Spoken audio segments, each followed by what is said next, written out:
It's like he never left. That's great. Welcome to the podcast. Oh, you're going to start it. All right. Yeah. Taking over. I'm here with famed and well-known guitar player, William Fay, also known as the Billdozer, Billy Berserker, Billy Boy, and Billy Boyke. My name. A couple. Those you got to pay for that. Sure, that's for the Patreon. This is your uncle Gabe, the vicar. If you don't know me properly, you can call me Iden. You can go on Instagram, Iden Alexander, drum videos, pictures of fine art, videos complaining about soft. Let me just start off by saying this is Nothing's for No One. I'm substitute teaching today because the other foundational piece of the podcast is unavailable due to unforeseen circumstances. And your old man here got the call. And, I'm retired.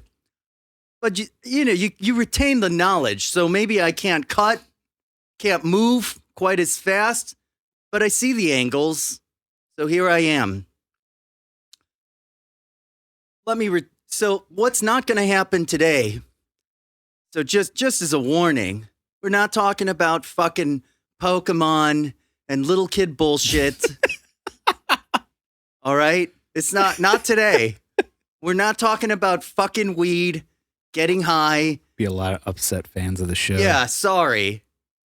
I am the Sergeant Barnes to the Sergeant Elias shit that's been happening here. Bunch of fucking potheads talking about killing. All experts. I'd like to hear about it. It was a hell of an intro. Anyway, Bill. Told you were a man of few words, but you proved that wrong. I'm a public speaker. It's kind of what I do for a living, in a manner of speaking. So I know how to get up. I know how to soft shoe. Judges yelling at you. You got to be. And do you do it while you're dressed like Taxi Driver? Right? It's amazing. Sitting down too much has made my body. Travis Bickles. What the fuck was that? Sorry, that was the censor from the previous episode. I haven't done the censor in a long time. Like what censor? What do you mean? We had to censor something out the previous episode. Oh, right. Yeah. I just go over the original track. I forgot that was even on. That's awesome. Yeah, that was Vince. No, that's and I'm going to leave that in. That's good. Yeah, definitely. That's a happy accident. Yeah, I love it. Which that might replace our the bike horn that I've used for years now. Really? So I think I'm going to use that from now on because it's just so funny. So thank you, Vince. Appreciate it, buddy. Good fella. Yeah, he was on our. You haven't heard it yet, but the episode comes out tomorrow.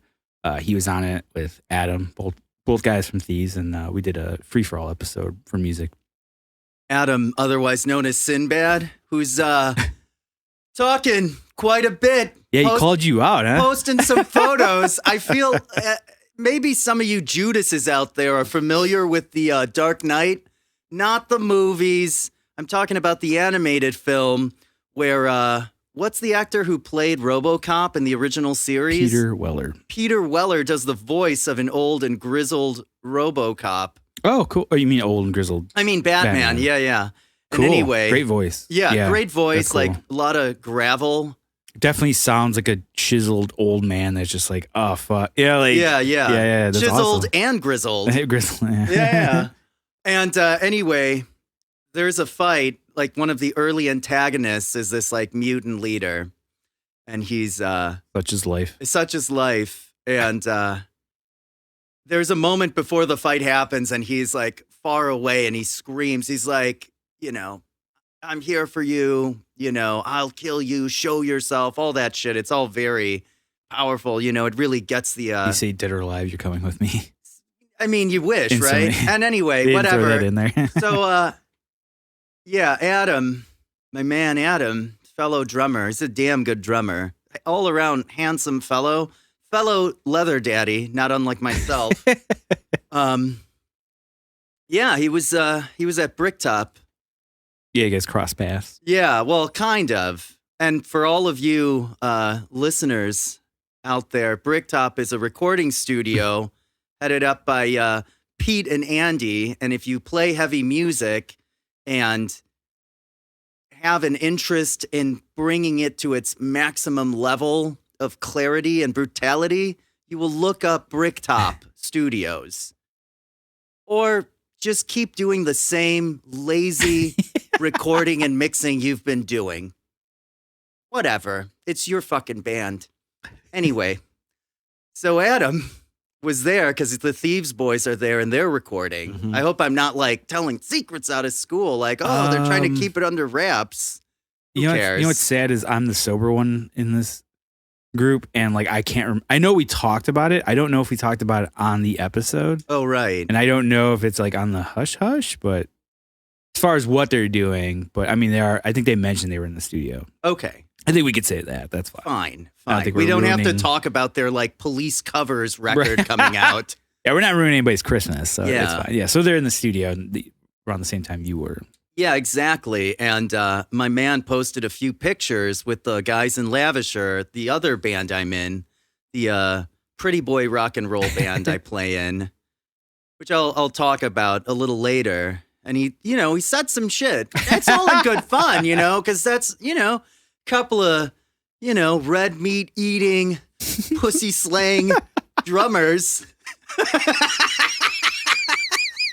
I can't even keep a straight face.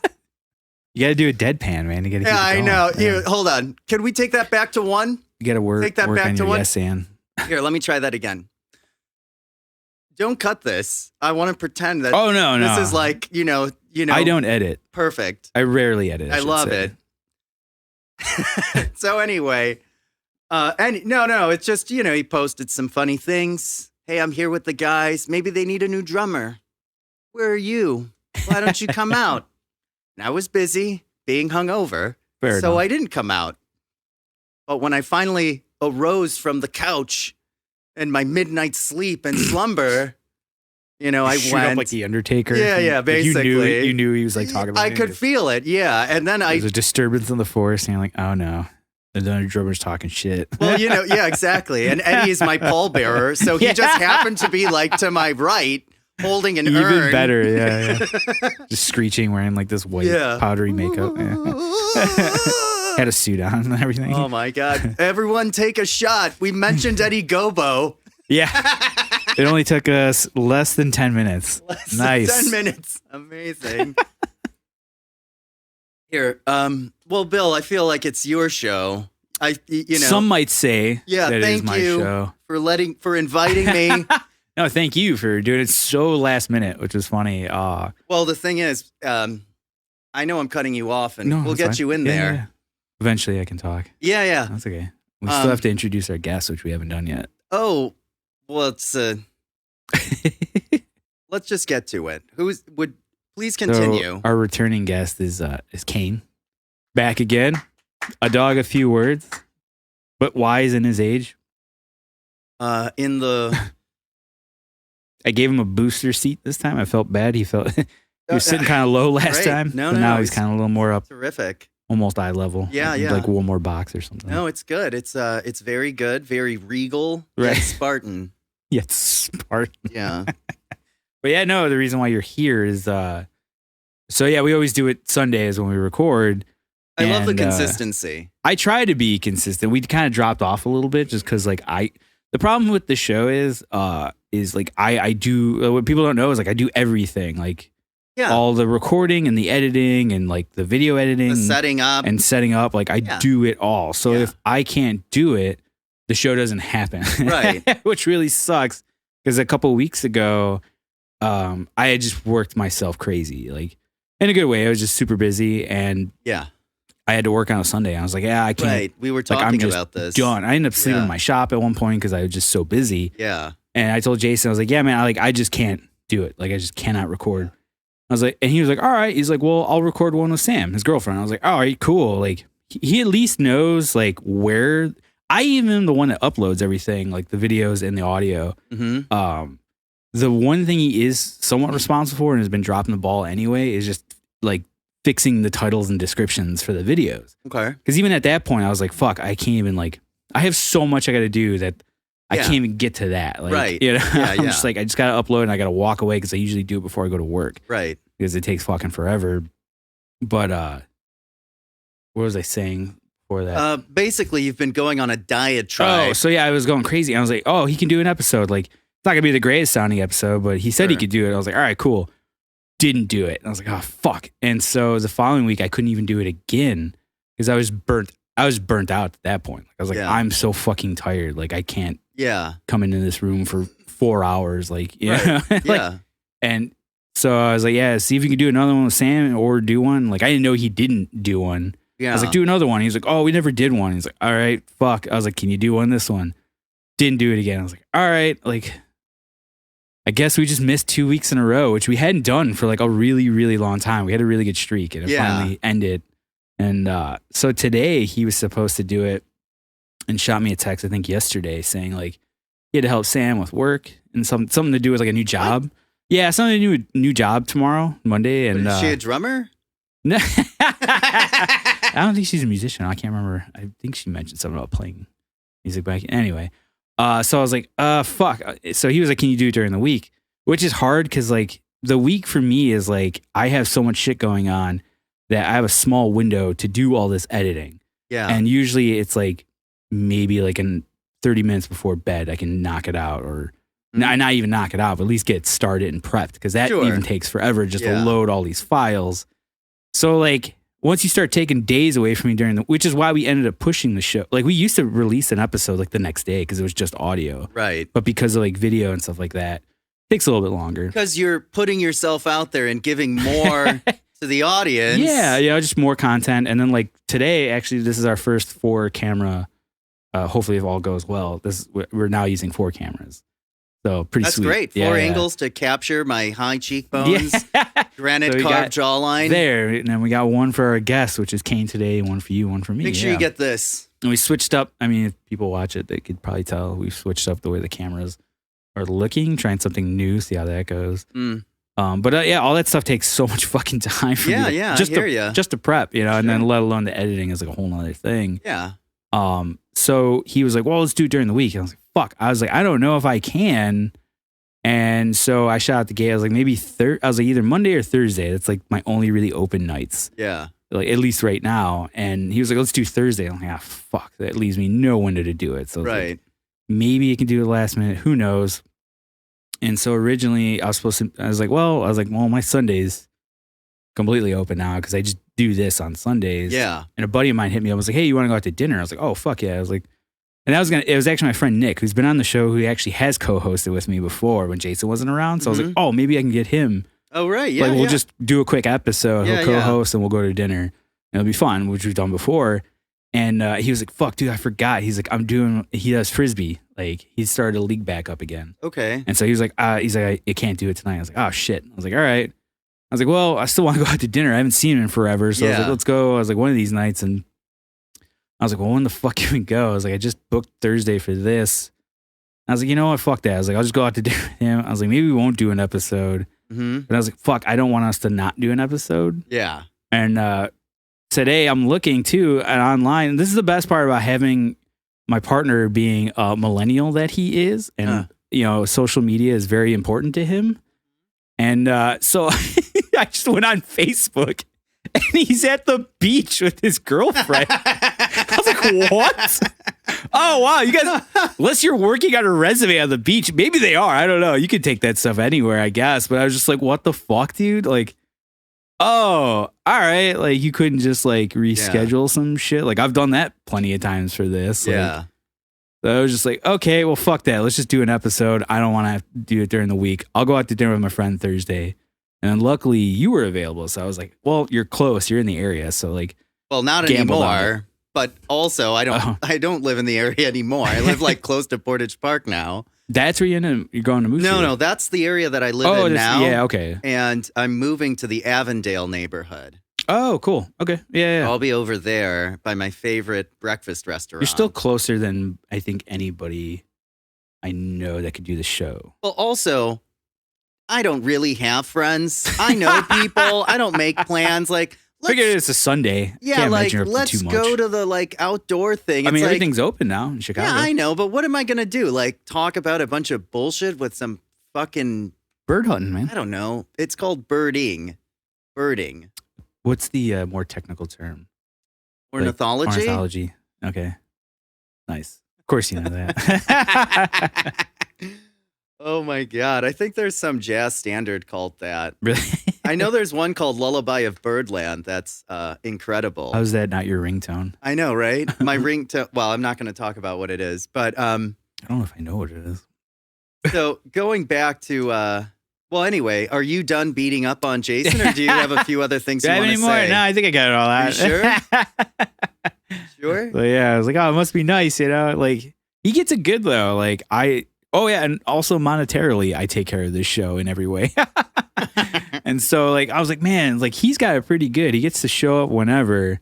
Yeah. And just kind of hang out, talk if he's not too high. Mm-hmm. And then go home and do this whole week the way he wants to. And I was like, what the fuck, dude?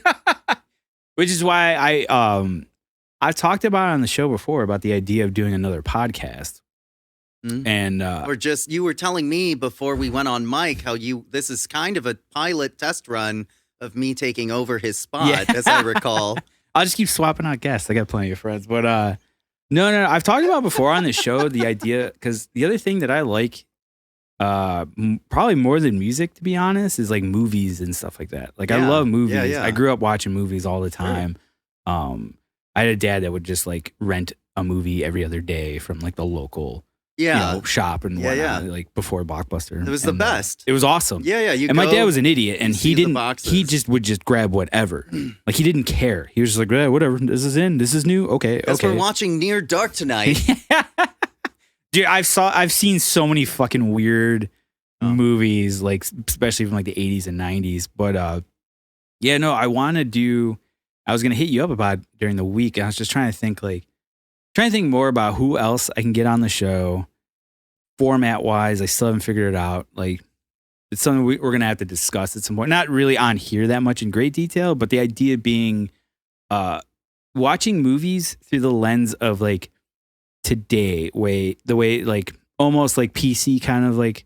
Oh my God. Like, the idea being like, can this movie be made today? Right. Just like it is. And what's the most egregious part of this whole film? And little categories like that. Like, it'll actually have a format where it's not just 2, 3, 4 idiots yapping in a room. Like, right. You want to like put a little bit more structure into it. Yeah. I think it'd be fun. And the idea of just talking about movies is a lot of fun. And like, we were talking before about like Predator, and even that has moments where like, oh, you couldn't put that scene in today. Like what? What scene? Right off the bat, what's his name? Jesse Ventura calls him a bunch of slackjaw faggots. Like, does he? Yeah.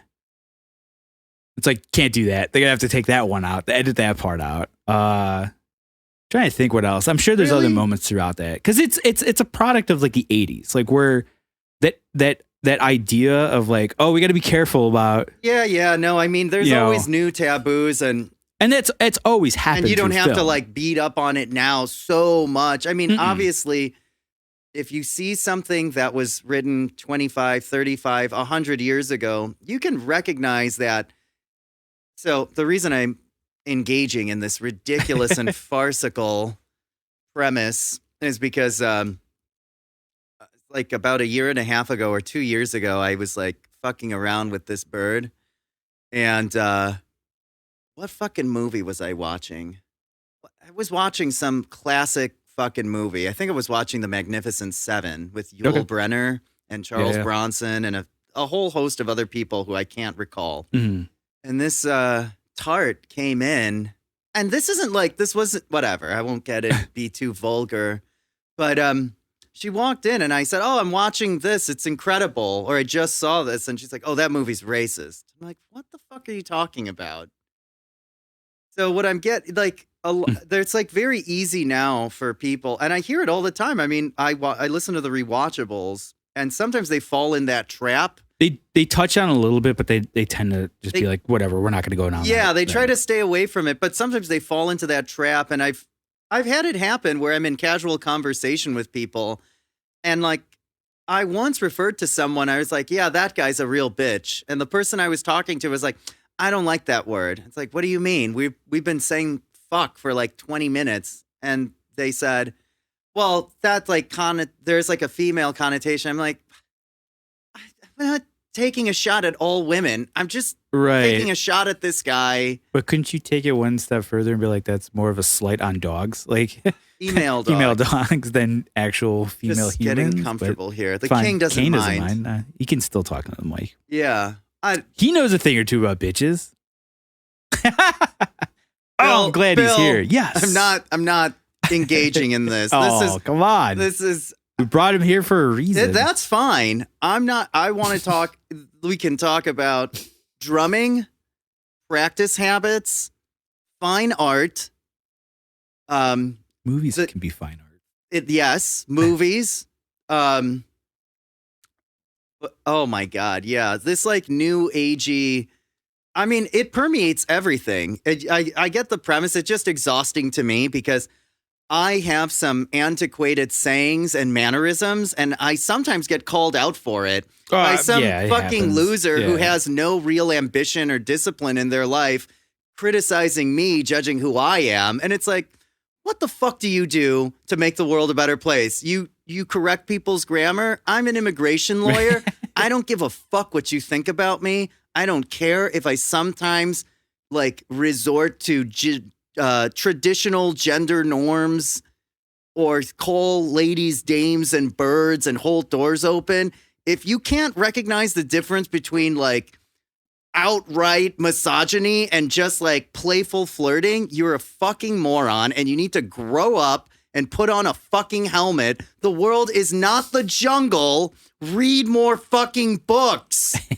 Like, get more life experience. Yeah, because that's why I'm just sensitive to it, because I've had it happen to me where some fucking dipshit fucking loser is fucking criticizing me. And it's like, I don't know how many battered women you've helped get orders of protection, but I know how many I've helped. I know how many families I kept from being deported. So fuck you. Make my fucking coffee or get the fucking beer I ordered and shut the fuck up. That's like, fair. Get out of here. Fucking ridiculous. So I will not be the right co-host for this podcast. I like that idea though of like fighting it though. Like it's all all movies that I thoroughly enjoy still have like those little moments or bigger moments than others that like, oh fuck, like what if that happened today? And it's just like, man, the people would be like, well, it's because like the fashion right now is to overreact and to equivocate any kind of like, even the fact that people refer to things as like, oh, that's a microaggression. It's like, come get the fuck out of here. Ugh, Welcome to the world. It is a nasty, aggressive place. Here's an example. It's frustrating to me because you take a movie like Blade Runner, the original. Mm-hmm. I love that movie. It's by far my favorite movie. The music, the imagery. You know, Harrison Ford, Sean Young, who plays you know, just amazing. Amazing. I love it. Yeah, Rutger Hauer, amazing. You know, I know we've talked about it before, but there's a scene where Deckard is with Rachel and he grabs her arms and like doesn't let her leave his apartment and says like, I want you to tell me you want me to kiss you. And it's like, no, I want you to say it to me. And it's like, you know, someone now would be like, oh, that's kind of rapey, which someone said to me about fucking MASH. MASH, not the movie, the TV show, fucking MASH. What? Like, are you kidding me? Like, sure, come that was on like ABC or whatever. Yeah, like, and it's just, I get it. I mean, I understand like the sexual aggressiveness. And in some situations, it's obviously not right where like someone is obviously forcing themselves on a woman a la Biff. And Marty McFly's mom in Back to the Future. Duh, yes. Right. Because he's a villain. I don't think Hawkeye Pierce or BJ Honeycutt are fucking villains. They're surgeons in the Korean War. I don't even know the character's name. I just know her as Hot Lips. I don't even know what the character's name is. That's Margaret O'Houlihan, Nurse Margaret O'Houlihan. Okay, there. Who originally was with Frank Burns. It's just sometimes. See, I like this though. Sometimes aggression. It's just ridiculous. No, like, I know for sure. You know, and the reason it's ridiculous isn't because, I want to be able to say, you know, virulent and horrible and hateful things. It's not that. But when you become so sensitive, your outrage and aching becomes meaningless. And then something that's truly horrifying or truly an abuse becomes obfuscated because there's so many little children screaming and bitching because, like, Mr. Potato Head, that's not inclusive. It's that's the hill you want to fucking die on. I will say this again. I know I've said it before, whether it was on the last podcast or some like Instagram video that I posted when I was at the office working. I don't give a fuck that President Biden put out a mandate that we can't say illegal aliens. We have to say undocumented potential citizens. I didn't even know that was a thing. It's just some stupid symbolic gesture. Like, don't call them illegal aliens. And sometimes people call me out on that. I'm like, and they're like, nobody's illegal. It's like, listen, you fucking infant. I don't give a fuck about symbolic gestures. Like, do something that is concrete. You know, like, you can't say this anymore, or you have to have, like, you should say all gender and like all this stupid shit. But Gabe, they have like a, you know, they got the border on their profile pic that says they're an ally. No, it's ridiculous. It's like, if you they're want doing, if not as much, if not more than you, really. Not more than me. Right, I don't even have a Facebook anymore. My point is that, like, although I've never seen that border, but I'm sure it's somewhere. No, but like, you know, Bill, people like want these symbolic gestures because partly it inspires people when you do them. Right. But the real issue is make a actual substantive change that actually affects, like, fucking pass an executive order mandating DAPA, which is deferred action for parents of childhood arrivals, blah, blah, blah, blah, blah. Do something fucking concrete. Have the fucking attorney general go back to all these asylum cases that Jeff Sessions and William Barr and the third fucking asshole AG who only lasted 2 weeks at the end of Trump and reinterpret them so that domestic violence survivors have a real shot at asylum. And instead, it's this stupid thing of like, we're not going to use these words anymore. Like, thanks a fucking lot. Right. It's all surface level. Yeah, and there's bullshit. No substance. Nothing to it. is like getting changed. And then like getting less specific again, as I was saying, like so many people are like, this is an aggression. You shouldn't say that. Don't do this. Don't do that. And then like, there's real shit going on. Like, kids in camps in Africa, people dying at the border, credit card companies charging 29.6% on your credit card interest. That's keeping like an entire caste of society in fucking debt. And everyone wants to talk about like, just, you gotta be you and I'm Polly and I'm this. And it's like, good for you. Have a fucking award. I don't give a fuck. Like, live your life. I'll live mine. I want to make like real changes though. Like, live your life. Be who you want to be. But don't try to act self-righteous if you're not. If you're not putting your hands in the fucking dirt, then shut the fuck up and just live a frivolous life, which is what most people do. And that's fine because I don't want to make coffee for the rest of my life or throw out trash. So I need people to do that in my life so that I can do jobs that like are satisfying to me and have a positive impact. I tell you, Bill, when you win a case and you make sure some 14-year-old kid gets a fucking green card, and then by the time they turn the age of majority, they can become a citizen, or you win like a fucking hardship waiver case, or you get somebody's kid into the country, it feels pretty fucking good. Oh, I'm sure. Yeah. You know, and it doesn't happen often. Like most of the time, you're dealing with desperate, scared people, and then you're dealing with a totally obstinate government filled with imbeciles and hateful people. And then like in the general world, like this miasma of laziness and undisciplined, like no fucking like impetus to do anything except blow and drink, and that's it. And it's like, that's my thing and you should appreciate it. I mean, that leads into music. We see it when you go to a fucking dipshit place like Kohl's, even though like I love the staff there, but like the teenagers that go there and play music there, bunch of fucking losers, look sloppy, play the instrument badly, but it's about like the time that they spent crafting the thing. You should appreciate it. It's real. It's organic. It's sloppy and it's shit. Get better. Anyway, were we talking about movies? Yeah.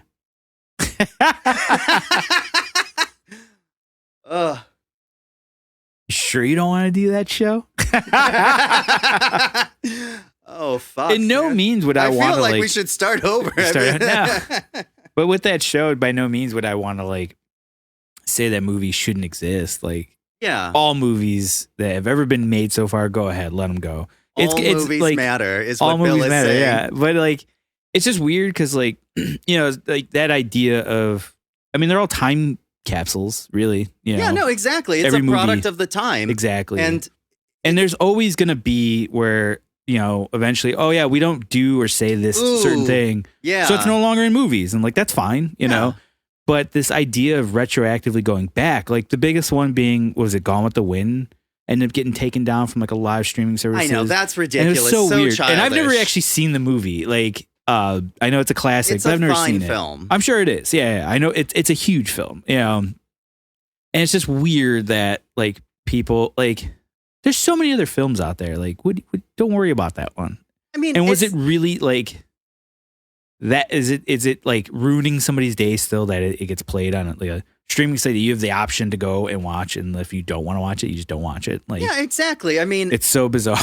No, it's ridiculous. It's just the fashion. I'll give you a I mean, you see the movie Revenge of the Nerds or any of those nerds movies, like some shit happens that in the context of today, you're like, wow, that's terrible. That's not good. You can't do that anymore. Love that movie as a kid growing up. But I was a kid when I saw it. I can still watch it, you know, and even with the idea of like at the very end, he rapes that girl. Yeah, he drugs her and has sex with her.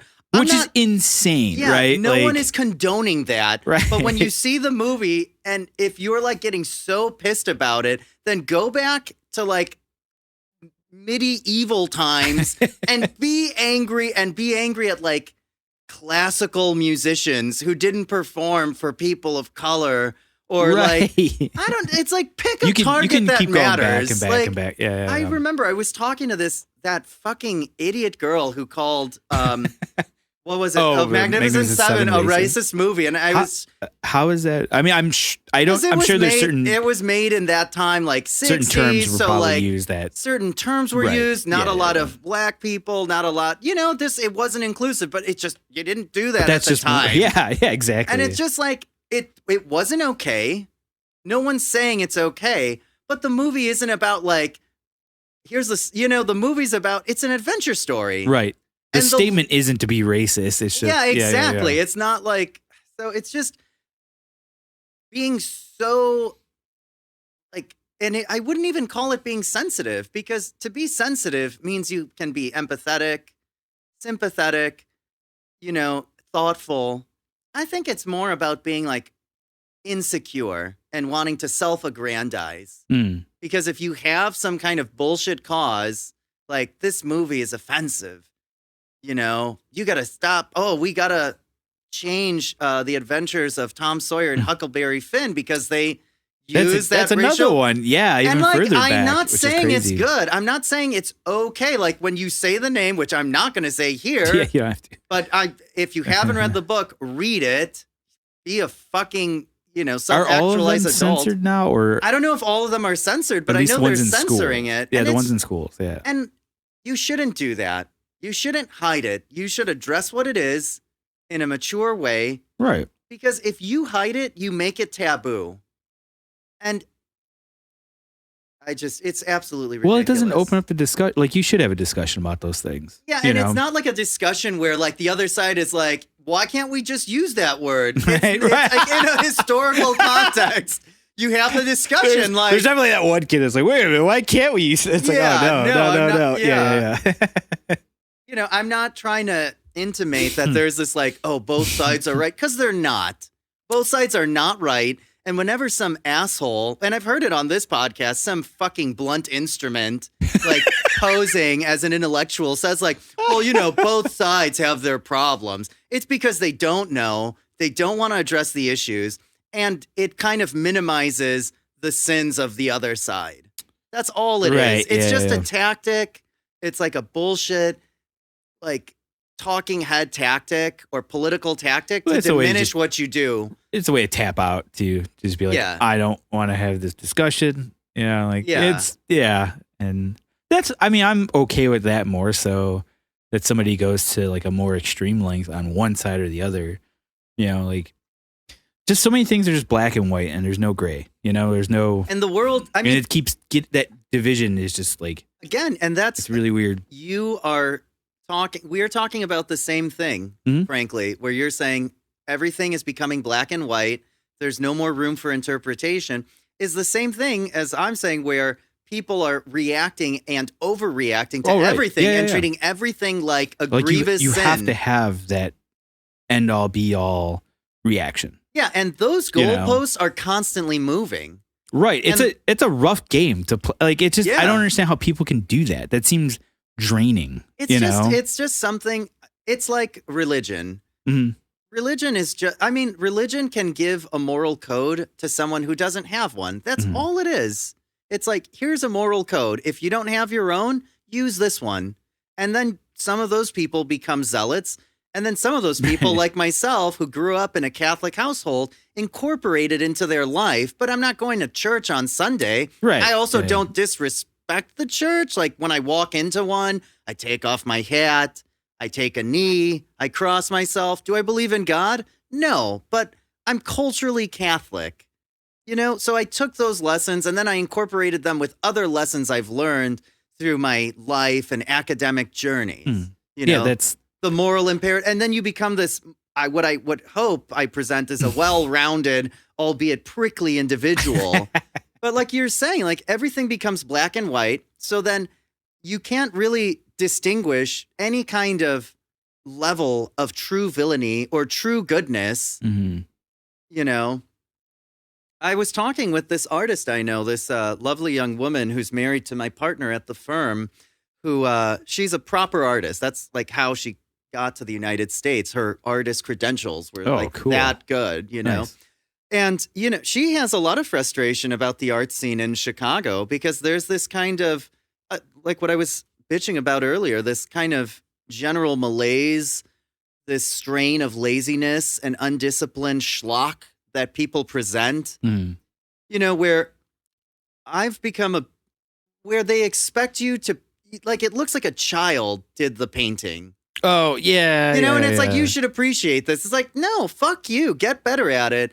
And, to delve a little deeper into that, I've been working the instrument a lot lately. Not my instrument, but the drums. Your palms are looking awfully hairy. Yeah, right. Pretty calloused up.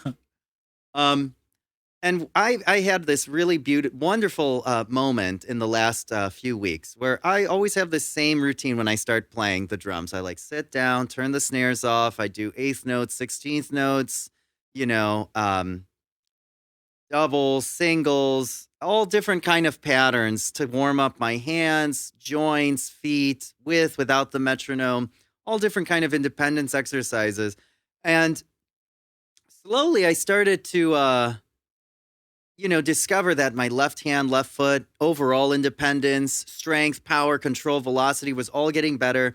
And then I started practicing, let's call it like the 5-stroke roll, which is 2-2-1, like either starting right or left, generally.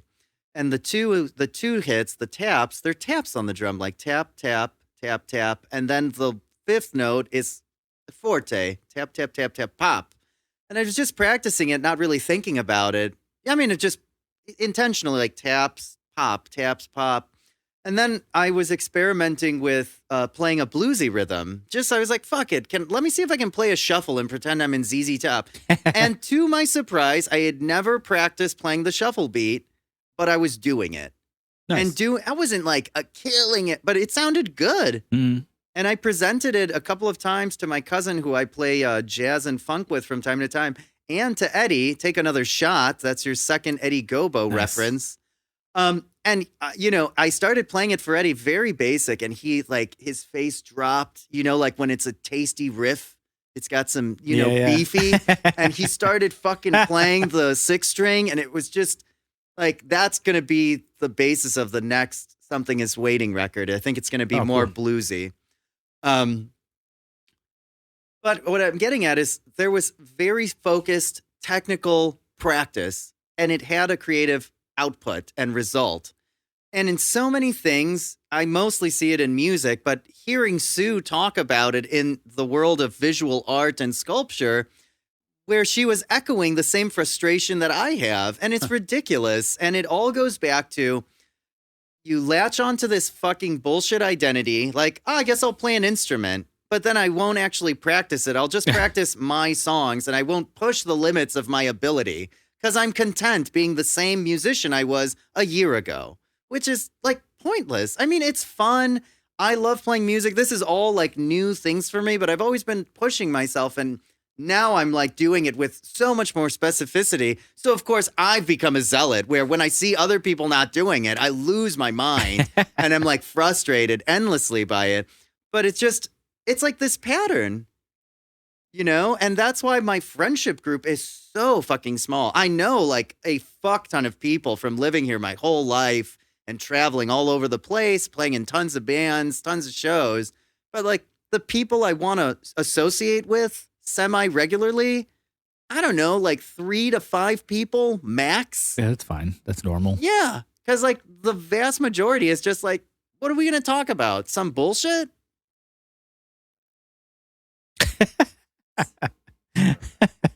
Should we start over? Can we go back? Let's start over. No, this is all good. This is good? This is good. Is this good? Kane likes it. Are we good? We're not good. We're not good. You and me are good. Together we're good. Individually we're not. We'll have to hash that out later. I might have you know what? I'm not going to talk about my new place. Let's move on. Fair enough. Should we go back to movies and how they're great? Have you seen any good movies lately? Even if it's a movie you'd seen 100 times, but you've seen it again and you're like, fuck, man, I can't get over it. Time Cop is incredible. I watched... Which it is. It is great. Lay off the fucking candy bars, okay? Never saw the sequels. Yeah, me neither. Pass. I didn't even know those existed until recently. I saw it on, I think, Prime or something, and I was like, should I go down this route? Like, my time is very limited. Yeah. But no, I recently rewatched The Descent, which is a movie that I like a lot. Oh, is that where like some group of people go into a cave and then the one person thinks she makes it out, but she doesn't? Yeah. So it's a group of women that just go spelunking and they go into a cave that's not mapped out, of course. And then there's these creatures down there. They've been living down there their whole life. Yeah. They're on their territory. They got to survive. But you're right, though. Like, the spoiler alert. I mean, I don't know. But yeah. So at the end, the one girl, makes it out, but it's presumed that it was all in her head and that the creatures didn't exist and that she killed everybody. And, it's a great ending. And I guess originally they had a scene where like she's in the hospital and you see like the shadow of one of these creatures that kind of like really imply, in case you missed it, that this was all in her head, which I'm glad they didn't put in because that just would have made the ending so much cheesier. Yeah, you're like, but the ambiguity of it was awesome. However, it gets ruined by the fact that they make a sequel where they just said, yeah, it happened. There's creatures. Like, sorry. Oh, they made a sequel. Yeah, it's fun, you know. Squeakquel, yeah.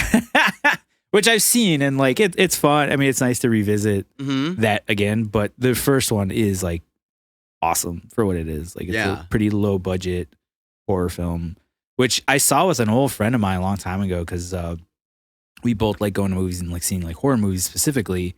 And she brought it up to me. She was like, "Oh, you heard this?" I was like, "I have no idea." This is like kind of in the early days of internet too, where it wasn't like I could just go to YouTube and there's like this trailer, like 20 trailers a week. Like you had to like still seek it out, look for it. Yeah. And I was pleasantly surprised by that. So I actually saw that in theaters, which was cool. But I like that movie. It's a fun movie. Yeah, I've seen it maybe 4 or 5 times now. That friend later beat a man to death with his own shoes. That's another movie I would watch a million times. Have you been to Wayne's World 2, you fucking Judases? With a bunch of fucking teenagers listening to this? What's the median age of your listener group? That demographic, I do not. Oh, can I look that up? I think I can. I think through YouTube, I can find out age demographics. I don't think I could do the audio of it. I do know locations, which is funny. Oh, wow. That I can look up. If you're interested in collaborating with Bill and helping submit data, please submit the last 4 digits of your social security number, full date of birth, mother's maiden name.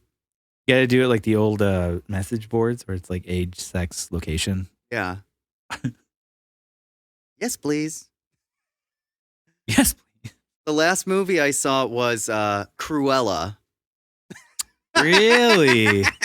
What are your thoughts? Wow, what a train wreck. Yeah. Terrible. I mean, I had fun because I went with my friend Cesar, who is the companion of noted homosexual Gavin Cushman.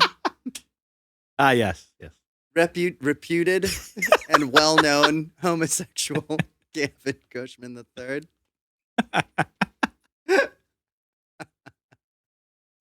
Yeah, man, he's my neighbor. Homosexual.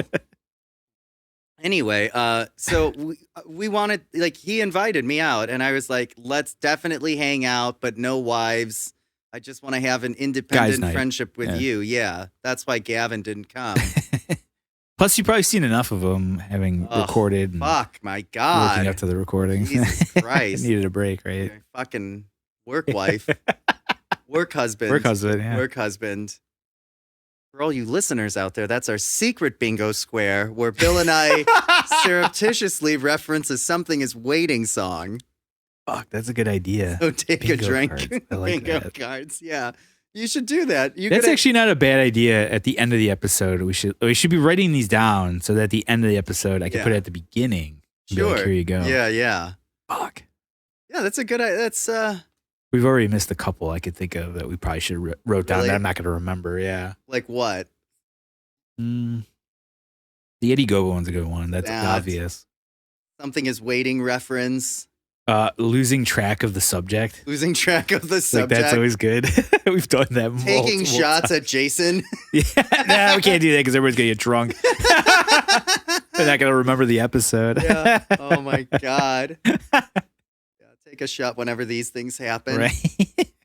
Yeah, so anyway, I went with my friend, and we had some food in the neighborhood and some drinks, and then we saw the movie, and it was nice. I mean, it was nice to watch this train wreck with someone and it's a train wreck. And we were like having fun.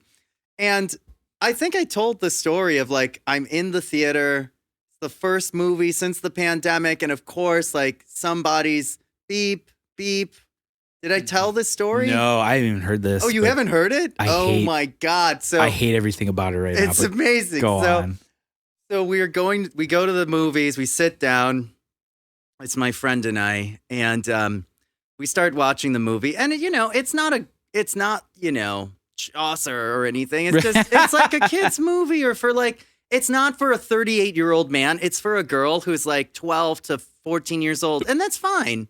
I'm the one who bought the ticket, and so I'm not going to needlessly take shots and be like, it's atrocious. This is it's just like, not for me. Right. It was enjoyable. The costumes, the music, the actors. Yeah, I mean, Emma Thompson, Stone. great, and Emma Stone. Emma Emma Thompson. that's right. Both Emmas are in it. Emma Squared. Yes, Emma Squared. Yeah, they were both I'm great. sure. Yeah. So I walked in and I was, I knew what I was walking into for the most part. I didn't have these expectations like, well, I know you wanted to see this, but I was expecting Lawrence of Arabia or Dr. Zhivago, or at the very least, Jason and the Argonauts. And I had to settle for this claptrap tripe, So it was fun. So we're in the theater. I will say again, I have not been to the movie theater in over a year because of the pandemic. Haven't been, but go on. And I'm excited. Like, this is fun. I'm in the movies. It's a good seat. There's plenty of room. I'm with my friend. Fuck it. Let's go. Guess what happens 15 minutes into the movie? Beep. Beep. Beep. Somebody was flatlining. Something was happening. Like one of the doors in the theater was like off its axis, or somebody was getting text messages. Okay, yeah, like just beeping. And I'm with my friend, and we're looking at each other, and I'm like, well, shit. I mean, we're both here as equals, but I'm gonna be the one who stands up and goes and complains so that my girl Friday can keep watching the movie. And so I go out and I see these like fucking teenagers behind the concession stand. And the worst part, not one of them was like a brown, dark-haired beauty. So I was just talking to some fucking white person. A little pimple-faced kid. Ugh. Got the popcorn grease all over his face. That's a side thing. Like, whenever I go to a store and I gotta find something, I don't look for the thing. I look for the best-looking person there. Like, male or female. And I'm like, I can't find this thing. Can you help me find it? Your gorgeous eyes. Please help me find this. Yeah. Hi, round eye. You're very young and pliable, and I am old and rusty. I don't understand technology. Please show me where the batteries are. Thank you. And then at least it's delightful. And not like I'm gonna like pick anyone up. So anyway, I'm talking to these people. I'm like, I'm watching the movie. Something's beeping. The door. I don't know what. Can you do something about it? I didn't yell at them. I'm adding that here. Right. I don't explode on people unless they deserve it, and they rarely get it. I just swallow it and I leave. So I go back to the movie. I sit down. The person comes in. They walk around. Beep, beep, beep. Not stopping. They look around. The beeping magically finally stops for like all of 5 minutes after the person leaves, and then it starts again. And it's just like for the rest of the movie. And then at some point, it just managed to stop. And I didn't know what it's the point being. Everyone has been so fucking sick of like, I'm at home. I want to do stuff, myself included. Right. I go to the movies. The first movie I see immediately gets fucked by other people's ineptitude. Like, come on! Like, what is it? Welcome back to the world. Yeah, like, what am I, in a fucking sitcom? Like, Larry David shooting a scene behind you? Yeah, like, what is happening here?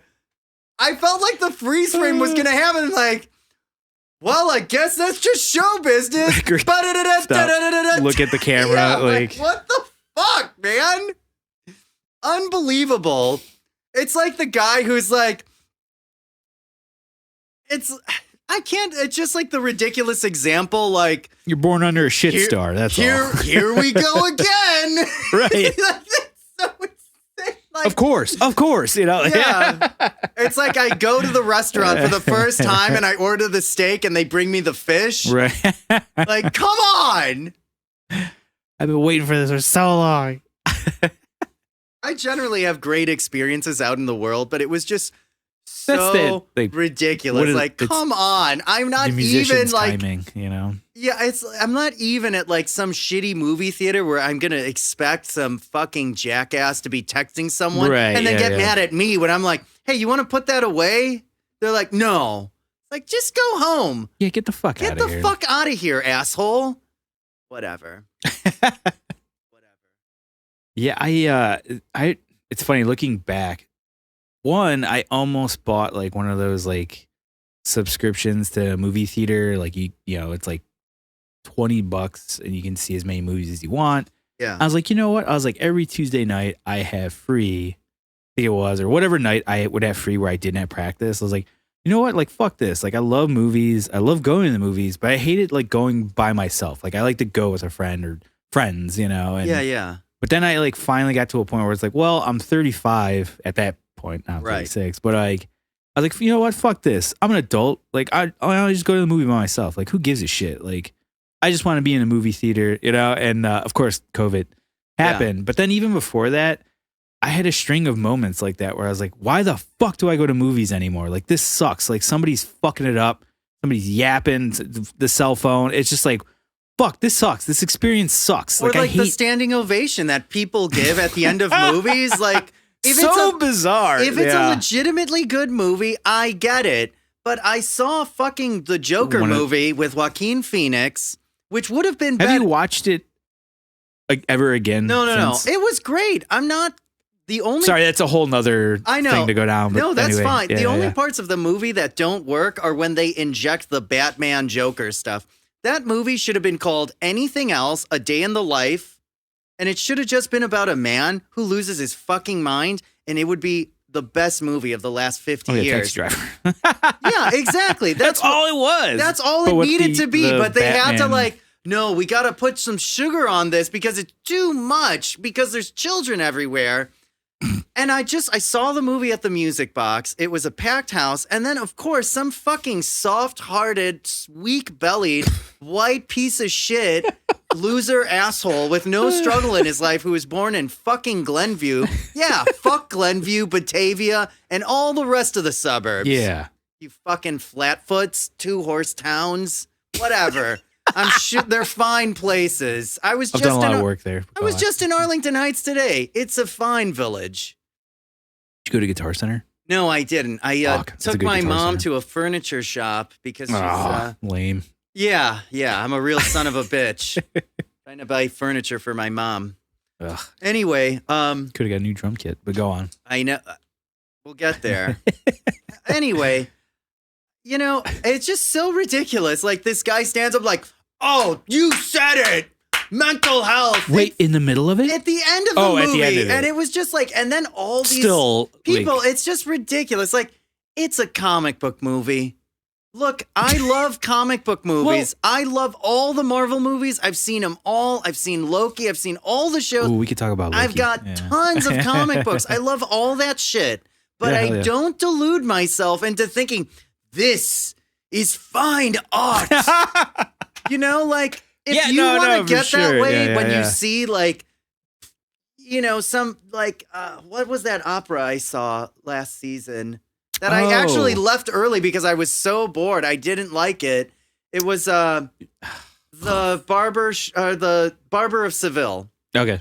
Like, it's not for me. I like classical music. I don't particularly like live opera. But if you want to stand up at the end of the first act and clap, I get it, because those guys are working their asses off. They're also physically there. Yeah. That's another angle that I just don't get. Like, it's like, who are you clapping for? Yeah, it's for yourself. It's when we talk about these fucking people. Self-aggrandizing, oh, we lost such a legend today.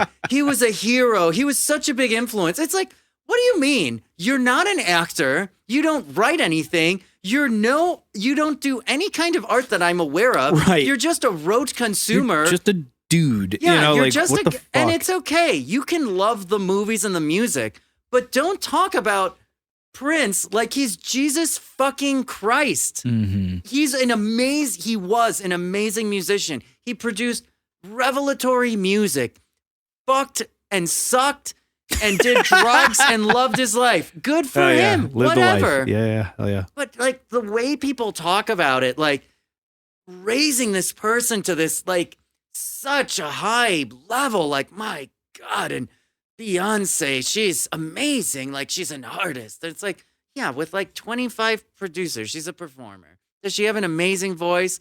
Is she good looking? I guess if you're into that's like, sure, but like, let's just pump the fucking brakes. Don't stand and clap at a movie. No one is here. You are just doing that for us to see you being an asshole. Just like so-and-so died. Like, fuck you. Anthony Jeselnik, Bill, we've been talking about it for years. We always go back to it. He nailed it. He's like, all this shit's happening. Don't forget about me. Yep. It's all about that. It's all about the ego. Don't forget about me. Yeah. So whatever. I mean, coming from someone who plays music, is on this podcast, and posts stuff regularly on Instagram, I have an ego. But I'm not pretending to like save anybody's fucking life, you know? Right. Like, I'm doing the thing. I'm promoting the thing. Do I want some acknowledgement? Yes. But I'm not fucking dancing around it, pretending like, oh, I'm sober now. Praise me. Oh, I took a shit. Look how heavy it is. Like, get the fuck, just fucking do the reps, post the shit, and move the fuck on. Like, Christ. What the fuck? And this is all coming from the fact you haven't been on Facebook in how long? No? I got off Facebook last November. Nice. I love it. I'm sure. It's great. Yeah. No, I don't miss it for 1 second at all. Most people I talk to that have like disconnected from that all are just like, it's great. Right, yeah, it's like, it's whatever. So great. I'm like, oh man. Yeah, and then I just think like, how silly of me that I had it for so long. Like, I mean, I have an Instagram, but I can curate that and follow people I know and I'm interested in. I've discovered a lot of artists. I started following a lot of different magazines that I'd never heard of that are about like cutting hair, which is not something I'm particularly interested in. But you see these models and like what they're doing with their hair, and it's just so provocative and it's interesting. And I think if you're at all interested in the arts, and especially if you're a musician or a writer or an actor, and you're not consuming other kinds of art, and then you're limiting yourself. And so, at least in my opinion, you read as a lyricist, so you just literally learn new words or like how to construct an idea, and you see how different people and ethnicities and races express an idea. Because I tell you, Bill, like how Camus does it is very fucking different than Yukio Mishima, very different from Charles Bukowski, and also different from Hunter S. Thompson, and so I look at these like, I see the magazine. It's just, I don't know what it's going to spark in me. I follow this women's fashion page called Rodarte or whatever, because I follow that actress January Jones, because she seems delightful and posts silly things. And she like reposted herself wearing one of the dresses. I was like, wow, that's really beautiful. I'm not going to wear a fucking dress. I don't have the hips for it. But it just like, I don't yourself short. Come on. It's beautiful. Like, it's just like the craftsmanship. It's so delicate. And like, I don't know what it's going to spark in me, but it's like nice to see that rather than like some stupid asshole reposting something on fucking Facebook. Like I don't know. Bill, it's just, come on. I'm not pointing at Kane. I'm just like holding out my arms. What is happening? Like this fucking guy over here. Like, he didn't do anything. He didn't post anything. As far as I know. Kane, do you need some nuke? Need a little nuke to get through this next portion? So you can fight RoboCop? Here's the next. This one won't make your teeth chatter. That could be another bingo square, like referencing a movie from like an 80s movie. That'd be awesome. I don't mean to get so animated, but I enjoy it. When I have the forum. I like it. Yeah, it is. And also, it's your chance to do it. Well, it's not just to bitch. It's not to idly bitch, but it's to encourage. Like, read more books. Seek things out. If you hear a word and don't know it, look it up. Speak with more specificity. Take an interest in yourself. Become more interesting. Realize that as you exist, you are not good enough. So force yourself to get better. It's not magic. Just do the thing, and then you will be able to do the thing. For fucking God's sake. The tools are there. It's like, I find myself a lot where, as far as my vocabulary goes in a talking sense, I'm pretty good. Now, as far as writing these things, god awful. And it sucks because I find myself, if I'm trying to text somebody and I'm like, well, I don't want to dumb the words down because like I can't spell them for shit. So I always go out of my way to Google search these words. So I spell them right. I use them in the right context. Right. So I'm like, that is right. I was like, okay, that is how that's spelled. Like, or that's something that I verify. do. Yeah, just to verify. Yeah, that's fine. I'm like, it's like I know these words, I know these things. Like, but Be thoughtful. But yeah, You're exactly. being thoughtful. And like like you said, like that tool's there. Like you can do that. It's so fucking easy now. It's blindingly easy to just better yourself. Yeah, and using it like that as opposed to some shit post basically. Yeah, I mean, that's all. So I was out last night and I went to Easy Bar, which I enjoy that bar, but I'm starting to fall out of love with these dive bars because I'm like aging out of them, which is something we've talked about with Eddie, that what you're looking for when you go out is evolving. And I'm not just saying like, oh, you want to pick someone up, but like why you're going and where you're going and how you want to enjoy. And, but I was there and there was this lovely creature sitting next to me and she was like just on her phone. And I just struck up a conversation with her because it's just ridiculous. We're in this public place. We're in this bar. I didn't have any expectations of fucking or anything. It was just, I just was tired of sitting there. To somebody. And my buddy and his buddy were talking. So I just started chatting her up and we're just talking about literature because she was an English major. Oh, nice. And it was great. And it was nice. And a few weekends ago, I had gone out and some girl was sitting there with a book. And I was like, what are you reading? I'm interested. I didn't have the goal of, I want to pick her up. Of course, they're both like lovely and beautiful and lithe. But just like, oh, you seem interesting. I just want to talk about a random thing. And then I'm going to fuck off. Because I know this, it was interesting. It piqued my interest. Have a great night. That's it. That's fair. But it's nice when that shit happens and you can actually talk with a person versus like your classic unmolded clay that only has like a handful of reference points that they can like touch on, like Gatsby or some childish pursuit and ambition, or they have some kind of soulless job, like with no imagination, like some computer programming loser who's just like ones and zeros and I build websites. Like, ooh, thanks. You just made it easier for me to buy something online. All of that talent in mathematics and you use it for this? Why don't you do something? I know the money must be great and the freedom is fun, but I hope with all that freedom and money, you're doing something to enrich yourself. God, I'm so scared that my sister's going to really dive into computer sciences because she is so fucking smart. And she's taking the classes and she's like interning at a place and they're paying her tons of money. Yeah. And she's extremely smart, like way smarter than me and more disciplined than I am, more focused. Nice. Like beautiful, smart, wonderful child, she's a little adult now. And she has the potential to be like a medical doctor. Oh, cool. Like it's there. You can see it. I don't know if it's going to happen. The foundation's there. Yeah, like you can tell like, oh, you're the kind of person who can do this. I can't. I got through school by charming my way through it, which is all being a lawyer is in some sectors. It's just right. Yeah, that's it. That's funny. She's got the smarts but she's taking all these computer science courses. I'm just terrified that like all this potential and creativity is going to be lost in that fucking lazy drug-addled world of like cog in the world of making so sad.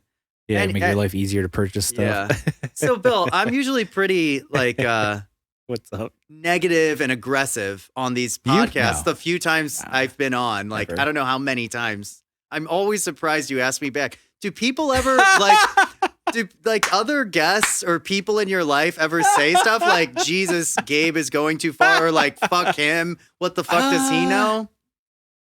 Trying to think. No, not really. I mean, everybody, enjoys having you on. You're a lively person. Like, you're great to talk to. I don't know. I don't think. I mean, I'm taking a lot of shots. I feel like I'm constantly taking shots, and I wonder. It's like somebody like You have to be hitting somebody. Like, I'm definitely thinking of like past guests and people that I know and we know when I'm making these chances references. are they don't even listen to this show, so it's fine. I mean, like I told you, me neither. No, sometimes I do. Our numbers went up considerably in the last like week. That's great. It's weird. Yeah. I Well, don't know where that came from. Well, I don't know, but like I follow you guys on all the platforms that I have, and when I do listen, I do like it when it's a little bit more streamlined. Yeah, You know? I mean it's tough to do because there's such free. I mean, look at us. We're like all over the place, I feel like. no, but I mean we're good about getting ourselves back on track Consistently too. aggressive and angry. Exactly. Old Manning the with whole time. Bill and Gabe. That'll just be the new podcast. Yeah. I'll just do that. BG Let me tell you about cast. what else pisses me off this week. Yeah. Yeah.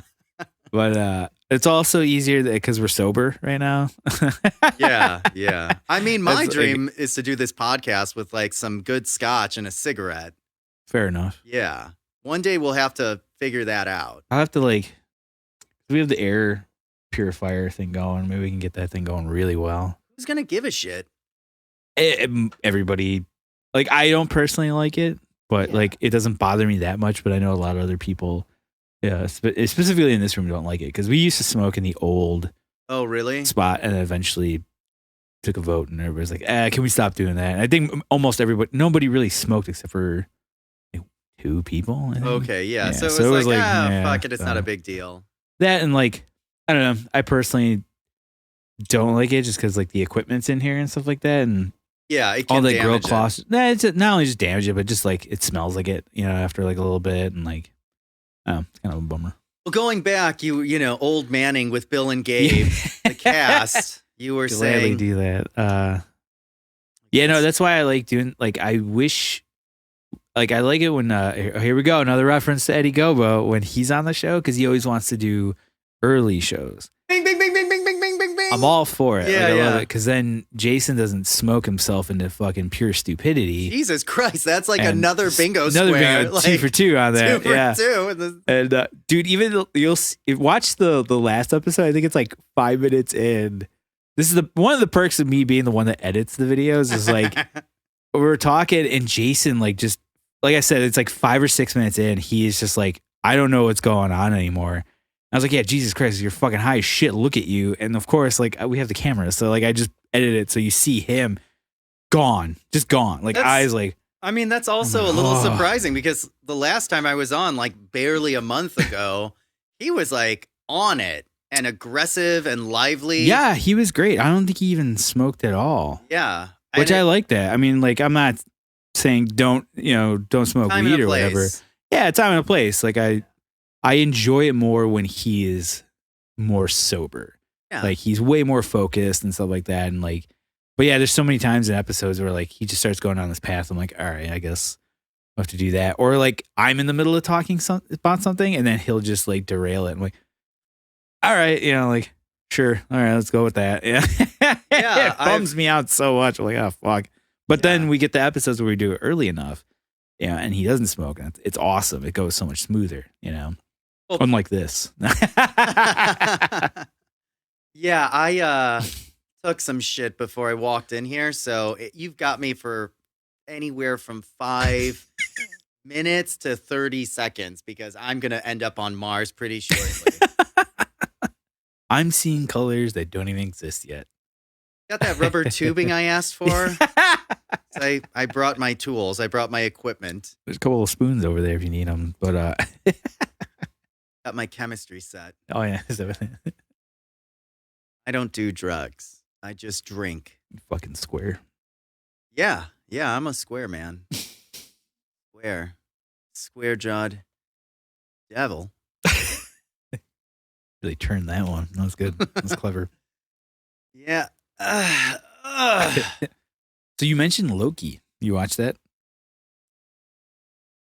Yes, Thoughts? several. Without being too spoiler. Yeah. Well, it's rare that we talk about new stuff on here. yeah. I really enjoyed it. I knew it was coming, and then I forgot about it because I was busy doing other stuff and throwing tantrums. I didn't realize it comes out on Wednesdays. Yeah. And, I watched it this morning or yesterday. Get my days mixed up. I took the day off today and yesterday. Last Friday, I was at the office later than usual. I usually leave the office pretty early on Fridays because it's my fucking office, you know? Yeah, you're the boss. Right. SNL reference.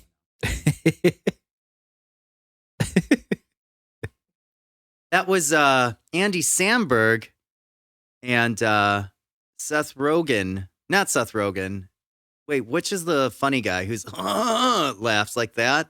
Seth Rogen? Is that Seth Rogen? Who's the other Rogen? Joe Rogan. Joe Rogan. So Seth Rogen was the guest. Okay. That episode. Yeah. Anyway, yeah, Friday evening, I was at the office later than usual because somebody like called at the last second and wanted to come in and get some advices. So, you know, whatever. I was watching the show.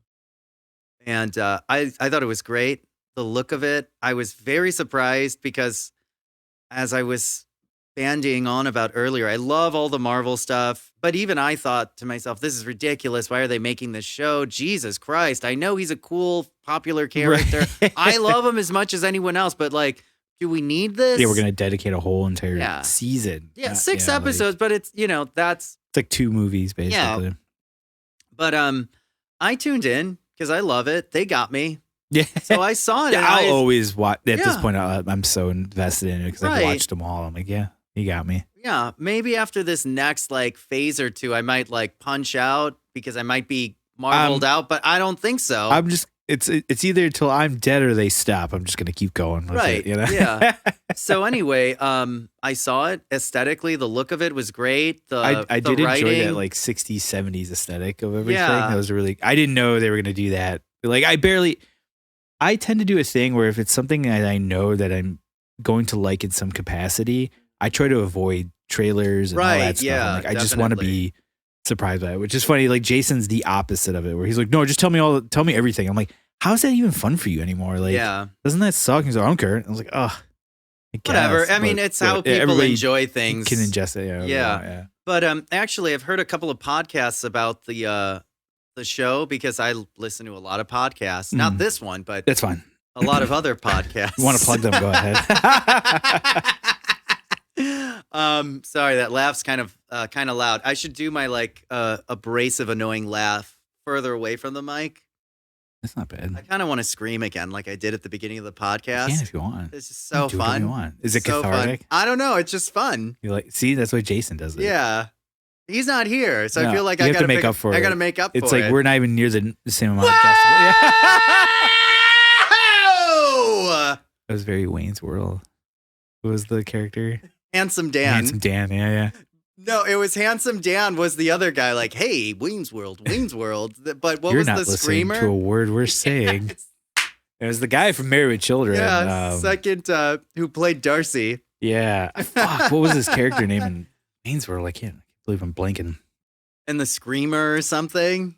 It was something like, it was ironic. Yeah, whatever very it was. Ironic. Yeah.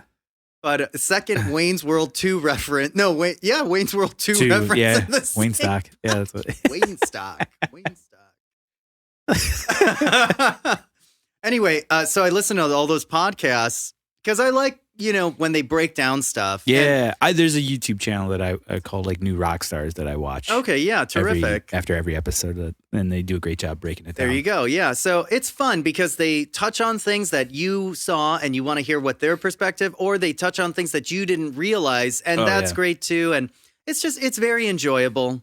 It's not this elevated learning like you're not listening to This American Life or whatever, but it's fun and you need that. So I love it. And anyway, a few points. The reason I'm bandying again, I hate using the same word twice, but going on and on. You got shit vocab. It's okay. Right, I know. Is they said that it's specifically a 70s aesthetic. And part of the reason why it has that aesthetic and the writing is the way it is because one of the guys who worked on Mad Men is working on it. Okay. Not the main guy. Yeah, but somebody that worked. Wiener, whatever his that name worked is. on it. I was wondering because I saw some references to Mad Men, which is a show I've never watched, but like, oh my God. I was wondering why there were so many references, like in like, not necessarily memes, but it was like just discussions I saw or like jokes being made. I was like, what the fuck? Like, I don't understand. Yeah, I wouldn't. Because it's in the same era, but okay. It's not exactly the same era. Like Mad Men starts at the late 50s, going into the 60s, like 59, 58, 59, or 59, 60, whatever.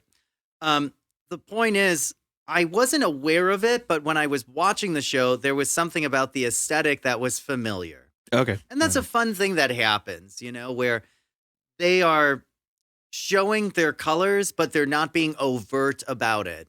And the best example I can give is when you listen to a band from a place that doesn't get a lot of new music, so everything sounds like whatever is popular. So like there's a lot of Lamb of God clones versus you hear a band, and that's fine. I'm not trying to beat up on those. Like I'm guilty of that shit as anyone else. But there comes a point where you internalize it or you make it a part of what you do, but it's not like all you do where you're just imitating it. You just take the lessons and then you listen to the music and it's not overtly Lamb of God influence, but you're like, I bet those guys like Lamb of God. And that's when you're like really developed. So the show is the same thing. It's like something about this. Yeah. And then when you hear like, oh yeah, one of the Mad Men dudes is part of this, it's like, oh, it's all clicking yes. now. Yeah. Owen Wilson, amazing. All the actors. Yeah. I mean, the technology, the retro futurism of it all, very fun. The repartee, the back and forth between Owen Wilson and Tom Hiddleston is terrific. Yeah, they're great together. Yeah, and it's not like Tony Stark level Robert Downey Jr. like bing bang ba ba, no. Like which is super fun. It's like him and Jeff Goldblum have this wonderful ability to just bebop and skit-scat their way through dialogue or speaking. Yeah. And the like sing-song quality of it is like they're not really saying anything, but it's just fun to listen to. Right. They could literally be saying just gobbledygook and you'd be like, I'm in. Yeah, and that's fine. There's a skill in that. Yeah. But their thing in the show is much more understated and wouldn't you agree? It's not that like explosion, but it's just like this back and forth and very specific and touching on much grander themes, not in like such a highly academic way, but the fact that they're addressing this, like, well, why do you do that?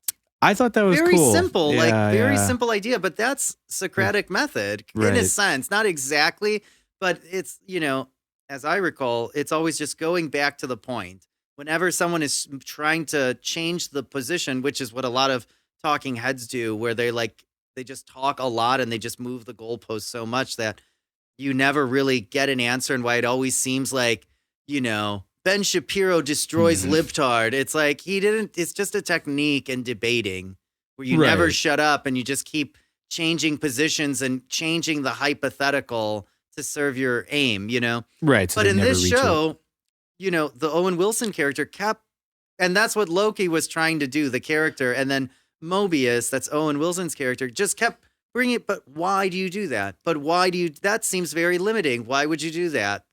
And that was new. And I really enjoyed it. It was really terrific.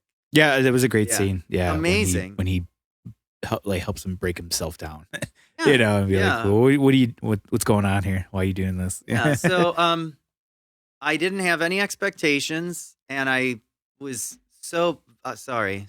No, you're fine. I don't think it's really picking it up. Pleasantly surprised. I've been like, have you watched the previous shows that have? Yeah. No, I WandaVision, saw it, like tore through it. I want to see it again because the way I saw it wasn't the best way to see it. Like mostly on my phone. Oh, okay. Like an asshole, Weird. All right. I never. It's just because I was in between places for the last 6 months. Oh, so I didn't have access to my regular gear. And that's pretty much how I saw Falcon and the Winter Soldier. So it's going to be nice to like move into this new place, which I'd like to talk about that a little with you on mic. On mic or off mic? No, on mic. Okay. I mean, you'll see. It'll like meld with all the different themes and subjects that we're talking Fair about. Enough. Yeah. I love like when it's you and me, because like and Kane. Stop forgetting about Kane. Sorry, jeez, Kane right there. He's even got the headphones on. He can hear you. I know he can hear. Speak up. Look at him. He's sad. Say it. Was another Sinbad in my life talking shit? Then I'm in the room. No, come on. No, so what were you saying? No, so I enjoy it because we just talk about things, and I get animated, you get animated, we crack jokes because that's what we do, and it's just this feels like more of what it really is when I'm just hanging out with you. Yeah, I mean, or anyone else. It's less like performative, even though there Right. is some performance happening. That's the but basis there's of also the show, you know. But there's also not that like pinball quality to it, where it's like this thing, that thing, this thing, that thing, and you're like, you know, you're very like I enjoy that, and also I don't get to have these conversations too often, you know, because you and I are wildly busy people. Yeah.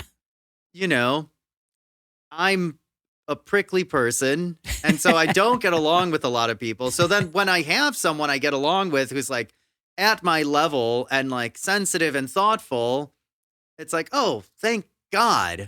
Like finally, you know, let's have a conversation. You can actually have a conversation. Yeah, it's nice. It's fun. Yeah, I mean, I don't get to see people. I mean, now that COVID is on its way out, it seems maybe I'll be seeing more people, but like, man, this last year I haven't seen anybody other than the people that I'm in a band with. But even you, I haven't seen in a while.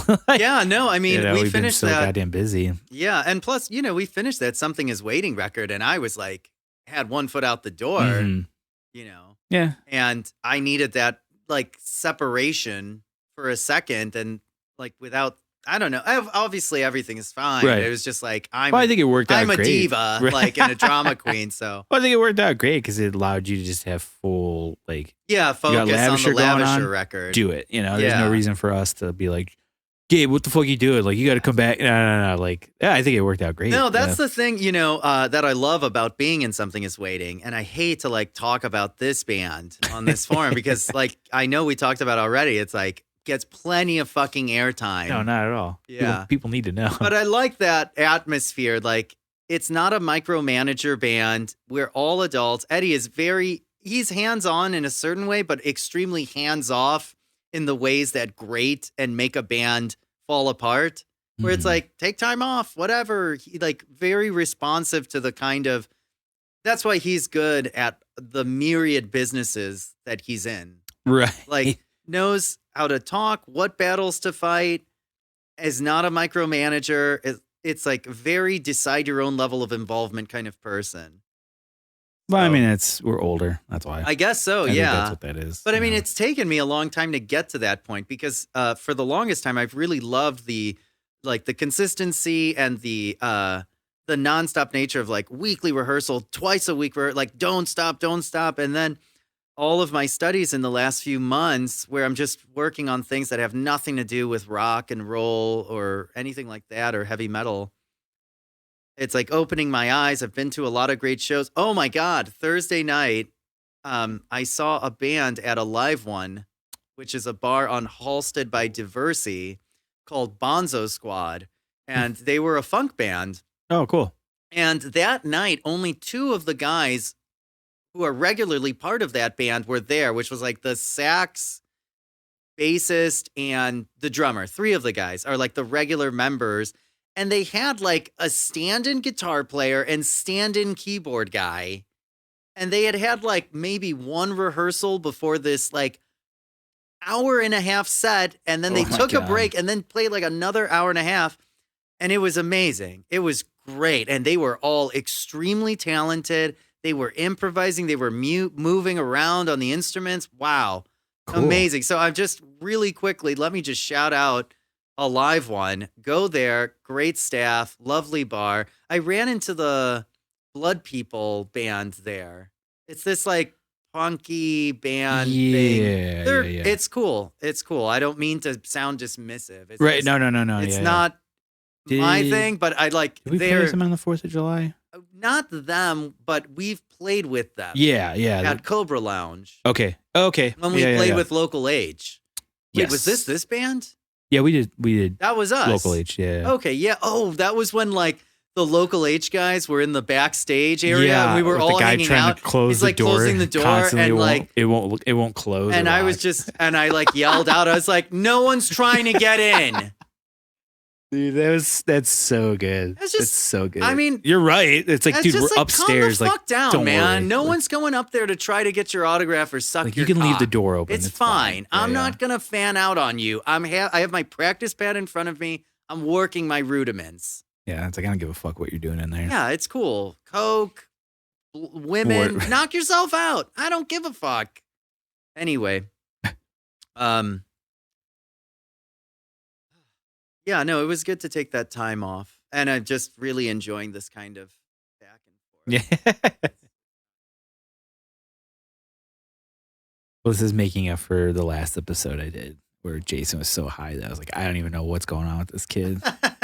Like, fuck, we're supposed to be talking about music, and this kid's like, let me tell you about this thing. I was like, we're not here for that. We're not here for that. Was it a music episode? Yeah. With Nate or Eddie or no? So it was with Vince and Adam from Thieves. Oh, so they were it was a music. Is it like one of the free for all freestyle one? Yeah. So where you just pick any record. Yeah, it doesn't matter. It's not genre specific or anything. Oh wow. So it's the one where we always swap out guests and stuff like that. How's that been going? Because I know it's fun. The Eddie ones, it's like it's story time with Eddie Gobo. Yeah. The ones with Nate, it's more technical. Yeah. And then like the free for all ones. And then we also do the metalcore with Alex. Yeah. And but the freestyle one's fun just because it kind of just throws a curveball into it, which is nice because then we end up picking just random albums, and I kind of go into it with the idea of like, well, who's our guest, and then like, what's something I can pick that is like just a little, you're fine, just a little bit out of where I think they might be. It depends on how well I know the guest, but usually they're friends of ours, so I know them relatively well. So that's always fun. Whereas Jason is just like, whatever the album of the week is that week, that's what I'm picking. I'm like, God damn it. So we've ended up listening to Brockhampton on 2 of those shows now. I don't know who the fuck that is. It's that group that he really likes a lot, like a rap hip hop group.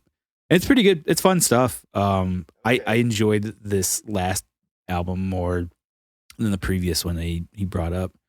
But because there was 4 of us and not 3, I was like, well, I'm just not going to pick one. Right, because then it'll just be this is going to take loaded, forever. yeah. And I know, especially if like you have Adam and Jason in the same room, it's going to be like hard to like get that. Well, if everybody's like high, I get it. I mean, when I get too drunk or if I happen to get high, which is very rare, I will talk even more than I'm talking now. Or like, it's not good. I would talk less if I was high. That's why I usually do these things sober.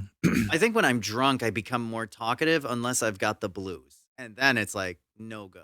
Oh, same thing. But anyway, you know what?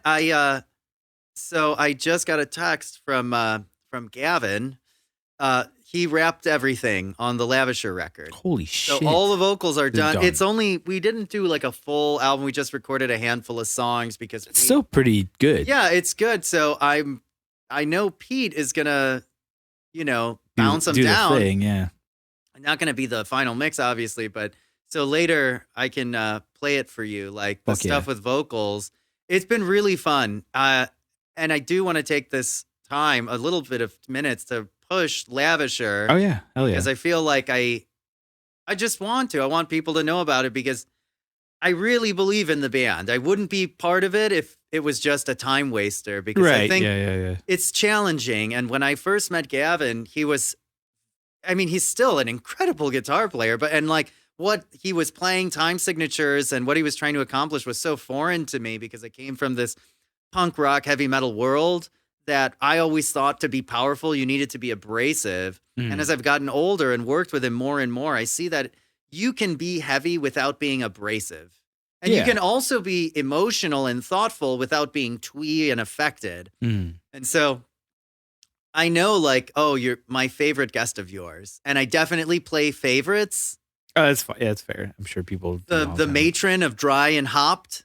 Oh, yeah, absolutely. The best. Well, I love, oh my God, her episodes, knowing her. Hold on, going back, before you say no to the other potential podcast, she was another person I was thinking about having be on the show. Oh, if it's the 3 of us, I'm in. Yeah, I figured as 100%, much. Yeah, like 100%. Yeah. No, I love Megan. She's great. She's the best. And her husband, awesome, get the fuck out of Kevin's here. The shit. Yeah. What a fucking stand-up guy. That's the kind of guy who will wrestle with his shoulders to the mat for you. Amazing. Yeah. Anyway, so yeah, it's been super fun. And like we were talking about earlier, we did the Something Is Waiting record in March. And thankfully, you held my hand a lot. And so did Eddie. And we practiced that shit to death. Oh, yeah. And we demoed it to death. And I played a lot of rehearsals with you, the songs over and over again. And toward the end, I able to discover a modicum of independence and just practice them alone. And then I took that and I kept running with it for the Lavisher recording that I did last weekend. Oh, nice. Yeah. Like, so you're already seasoned going into it. I mean, nice. I was warmed up already for our like 6 months. So you're saying we should go back again. Yeah, exactly. And re-record everything. Yeah. And, so I got in, I was practicing alone. I was practicing with the band, like nonstop. So you were in like tip-top drum shape. Yeah, tip-top. Yeah. And like, That's awesome. What Lavisher does is more intricate and complicated. Not necessarily better. It's just a different kind of just a demand. Yeah, for sure. Like a more efficacy and a more creativity is needed because different there's just approach more and everything. parts. Yeah. So I just like obsessively practicing, but it paid off because like when I got into the room, like that first day we had cuts. That's awesome. Like good cuts where it was like, fuck. Yeah, you were like, this is it. Like, and then the second day we did it. And like, even though there were some molestations that happened, because that's just what recording music is in the modern time, that you cut and punch in, there were a couple of no-hitters that I got. If we release these drum tracks, I'm okay with it because this is perfect. Yeah. Or as close as I can get to perfect. Mm-hmm. And anyway, so Lavisher did these 4 songs. It was kind of a long time coming because we had to get a couple of new members. Because we had fired a bass player 100 years ago. We had been looking for someone. My cousin stepped in and he was playing bass for a while. And then we found someone finally. And then, we had to make a difficult decision and like move on from our guitar player. Even though he's very skilled, it just...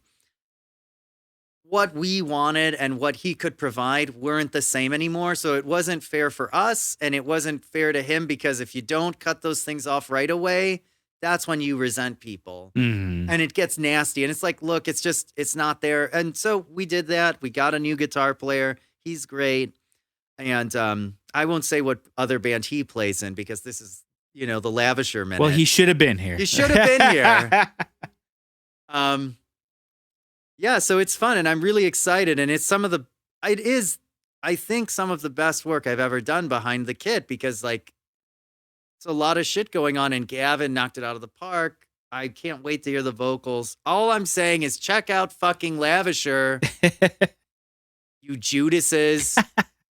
Actually, what I'm doing to like what I've been doing is I've been posting videos of me drumming and like tagging the band and telling people to follow. Nice. And I don't know. I know we're getting close to 500.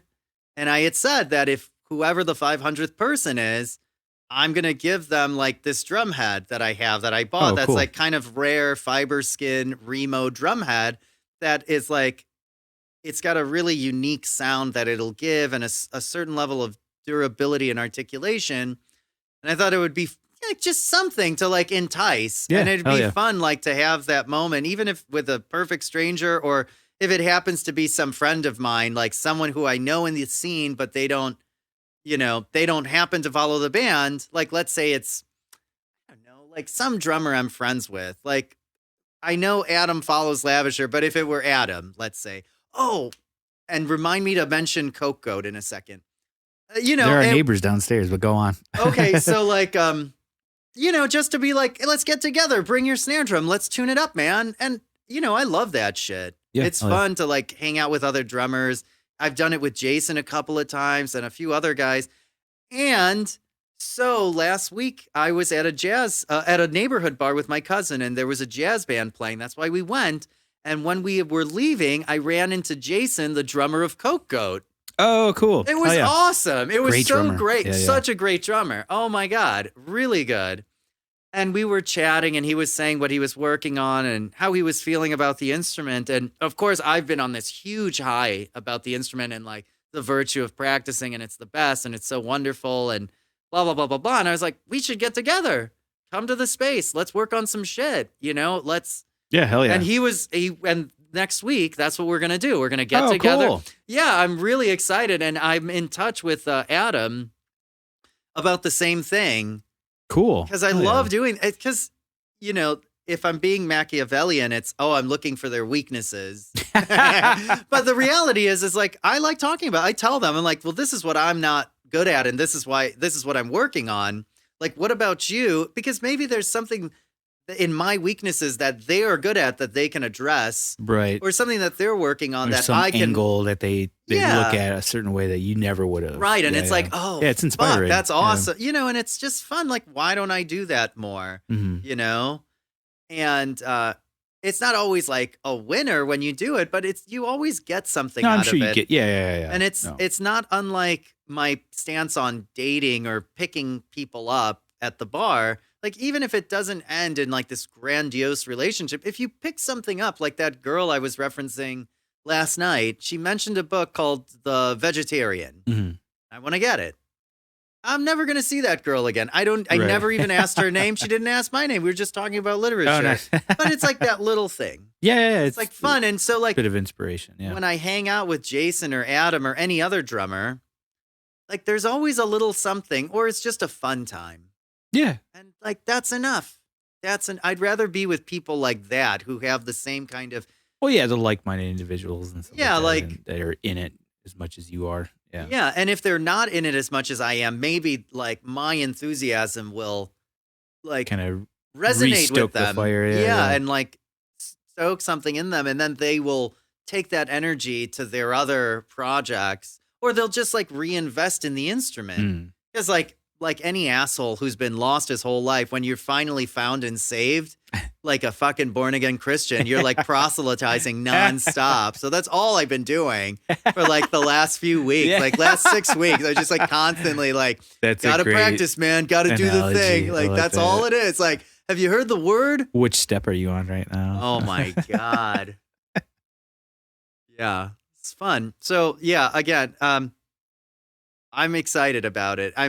This has been a really rewarding year, this new year, and in some ways the last year too, despite COVID and the shutdown and so on and so forth. I'm not speaking on a global level of like all the death and destruction. That's different. I'm speaking very specifically, where like a few years ago I had those 2 recordings and I was extremely disappointed in my performance. Like I was not as prepared as I should have been. It came out in the room and like, it was not the standard.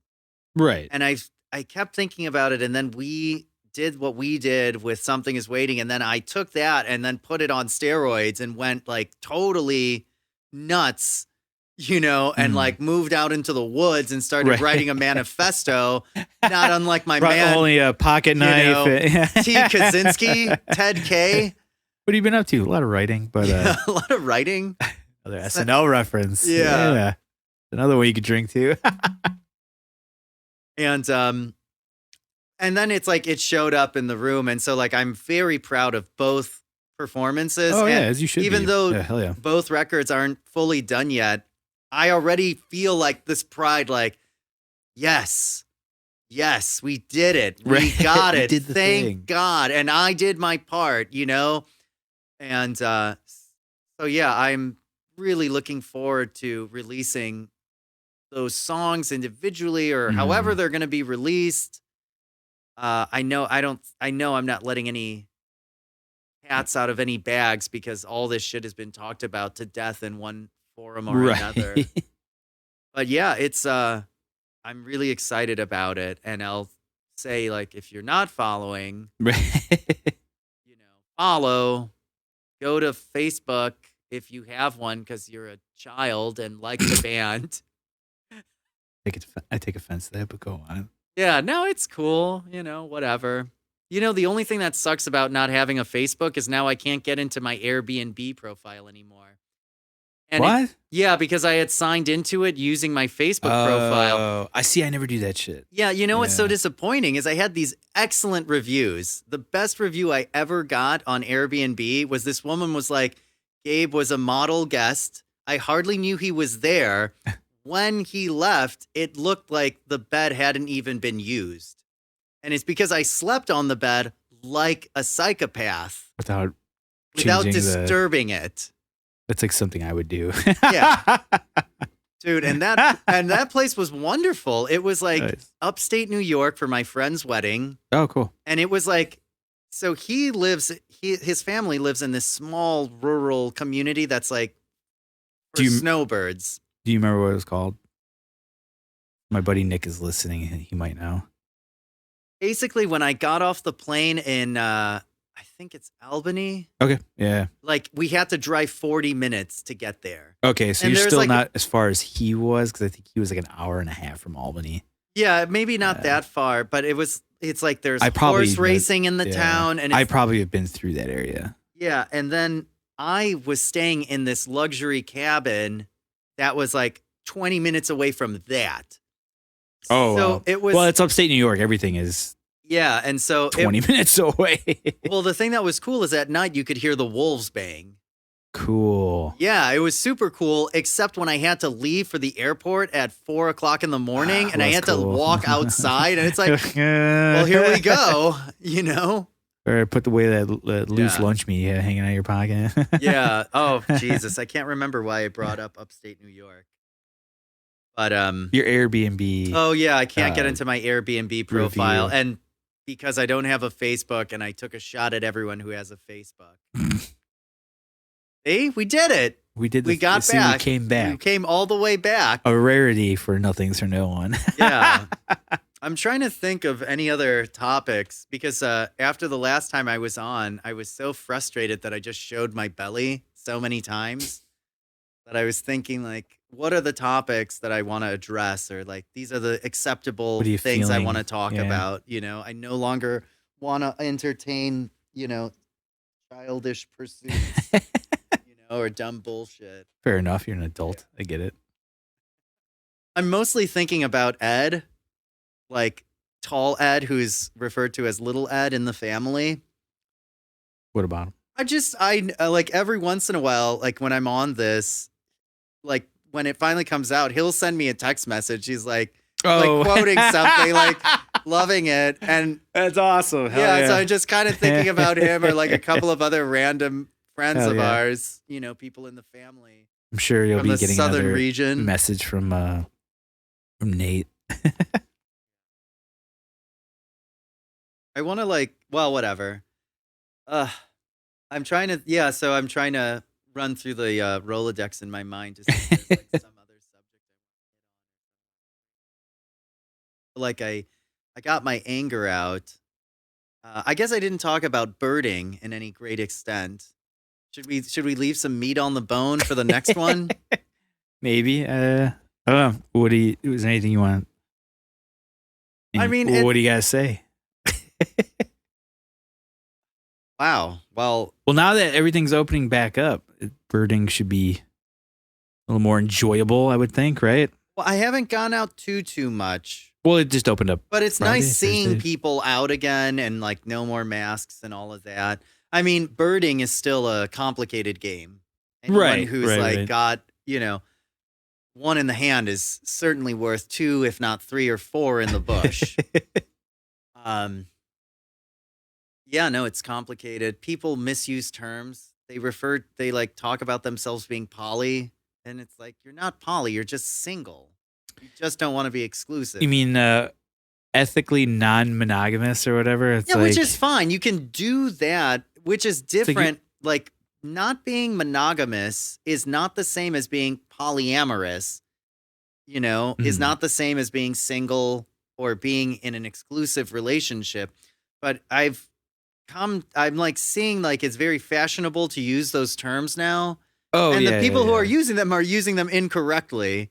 But they're using them, and that's what's important, Gabe. I know, and it's like you're misconstruing my interest as like a demand to be exclusive. I'm just expressing interest. Right. Like chill out. Don't call yourself poly. It's insulting to people who are actually polyamorous. But no, I don't have. I mean, it's kind of ridiculous. Like I've said many times, I like being out in the world and hunting with my bare hands. Right. But, of course, I have a couple of dating profiles online. And it's strange. It's like I tend to think like some of the matches I get are like robots in disguise or something. They're Russian bots. Or something, because like it's not like it's like a real looking person, and you'll have a few back and forths, and then suddenly their profile disappears, and it's like, what was that? Or you like make plans, and then suddenly the person stops corresponding with you, and it's like, we we made a plan. It's like, what is happening? What maybe they is got cool this? feet. I don't understand. That's why I use it, but I don't really invest anything in it. Yeah. And I'm like, I make lots of jokes and put silly photos on the profile because it's like no one really gives a shit about this because everyone wants to do this with training wheels and like not take a risk and get hurt. Mm. So it's more fun to do the birding out in the world. But I feel like is becoming a lost art. yeah, no, it is. I was out weird. On Wednesday night, I think, because my colleague, my partner at the office invited me to go out with his wife and his friend who I know to have drinks on the boulevard. And so we did that. And then we ended up at a bar. And I was talking with this other colleague of ours who showed up, friend, I guess now, and talking about like picking someone up at the bar. And he's like, he's married, but he's like, I have never done that. I have never talked to a woman. And he left, and like about 5 to 10 minutes later, I had seen this girl that I was interested in, and I was at the other side of the bar, and the bartender came over, and I spoke with her in our language, and I ordered drinks for me, and I said, see if she wants a drink. I'm buying for her and her friend. And she was like, yeah, she wants a drink. And so I came over and like talked, and we had a shot, and it was just like 15, 20 minutes talking. We texted a couple of times, and then she bowed out gracefully. She's like, look, I'm going through a divorce, which again, like I keep like hitting on girls who are either recently divorced, still married and getting divorced, or just still married. Which I've definitely apparently got a type. Yeah. And like that's fine. And she wrote like, I'm not ready to like date. And I just wrote, I completely understand and I wish you the best. And that's it. Oh, you didn't go off the deep end and call her a bunch of names and tell her how much of a mistake she's making? Yeah, I was just like, okay, whatever. And like, what a wasted opportunity, Gabe. But so anyway, but that like experience of birding was so much more fun and satisfying and like the risk. And it's great. And yeah, I don't know. It doesn't seem like people do it or they do it so inelegantly, or just so boorishly that it's, it gives everyone a bad name. Why, like, people have so much of their guard up all the time. It's ridiculous. Yeah. It's like, if you're going to have your guard up this much, you shouldn't even be coming to a bar because I know you just want to have a girls' night, but you're attractive and you're out in the world and I'm going to take a shot. And if you say no or are not interested, I will fuck off gracefully. Right. But I'm still going to take a shot. Right, which is fair. Like, what am I going to be? Like some fucking punk bitch who's like scared? Staring off. I'm scared. What if she says no? It's like, well, it's no right now, you fucking silly nanny. Yeah, it's a definitive no now. Yeah, like get the fuck up and see what happens. And like, it's great. And people should do that more. Yeah, I mean, I'm curious. Or just chat. Just like don't be afraid to just strike up a conversation with like a guy or a girl about anything. Like, how's your night going? Good weekend, yeah? How do you feel about whatever, I'm just curious as to what percentage of like women experience the guy that comes up, initiates the conversation, talks a bit, and when they do say no, actually does what you do, which is like, okay, like, all right, and then have a great night. Have a good night, and then that's it. And you're like, never, don't worry about it, not going to bother you.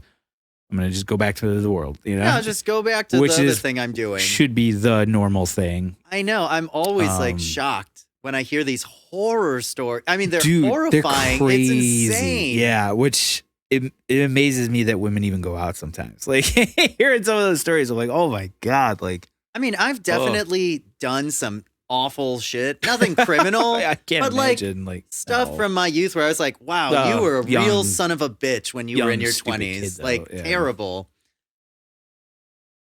But yeah, it's like not to the I don't know. It's that thing where when you have the perspective and you're acting reasonably and you hear the stories of other people not acting reasonably, you react in the way that we're reacting. But then when you think of your past, it's like, oh yeah, but then it was kind of a shithead. I was a really like son of a bitch, know? Yeah.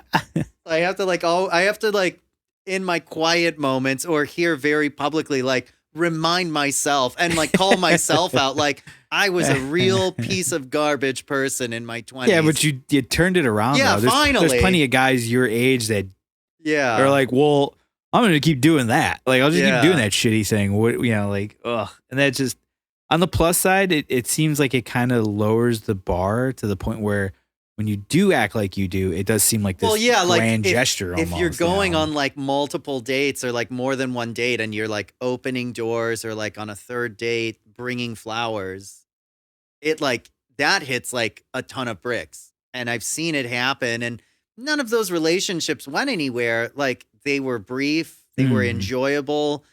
There was a romp here and there. That doesn't mean it's like a failure and like, I gotta have a girlfriend to show that I'm good at relationships. It's like, that's what they are. They're sometimes fleeting.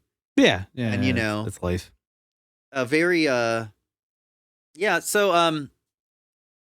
I think that kind of goes back and turns back into this thing that we keep hammering on about the way people virtue signal or overreact to old movies or don't push themselves in a musical or generally artistic setting or even professionally and like in this dating thing where you have a moment of self-reflection, usually after you fuck around with someone you shouldn't have fucked around with and you feel guilty and hate yourself. And you have that moment of hating yourself and you say, I'm not good enough. I need to be better. And in a dating context, in an art context, in a professional setting, in an intellectual review of the self, emotionally speaking, you don't have to get too extreme and say like, I hate myself because that can be unhealthy. But you need to look at yourself in the mirror and say, I'm not good enough. I can do better. And then do better. Right. Actually, as best you can. Like, you don't have to be perfect, but like try, struggle, fall. And then stand up again and try again. And I don't see a lot of that, and it breaks my heart. And I see a lot of people with talent and ability and like not pushing the edges of it or any of it. And it's sad. And then you see other people being elevated for not doing any of that. And it's just so disheartening and frustrating. I'm fond of, and I know I've done this on the podcast where I bitch about someone like Machine Gun Kelly or Harry Styles or any of these like rich young people who are completely insulated, like wearing a dress. Right. And it's like, oh, he's so brave. It's like, fuck you. There's nothing brave about what he's doing at all. If it was like some regular dude, that would be brave. Right.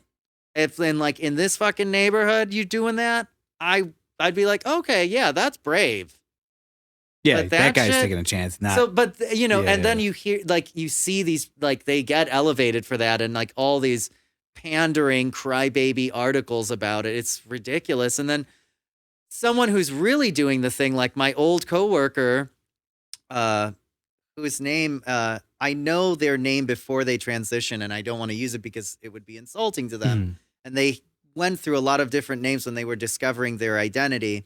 But anyway, that person, she took risks and was brave, like legitimately brave. Or like my favorite example is like my friend who was a she and is now a they, and they one day posted the picture of their chest where you could see their mastectomy scars. And it's like, that's brave. Oh, yeah. That's vastly more brave. Yeah. That's brave. Like that person, that should be in MoMA, not some picture of some asshole who used a printer to push the edges of what the printer could do because he's trying to see how close he can get it to what's in his mind's eye, which does have a little bit of value. But like, really, this is what we're elevating? Right. Unbelievable.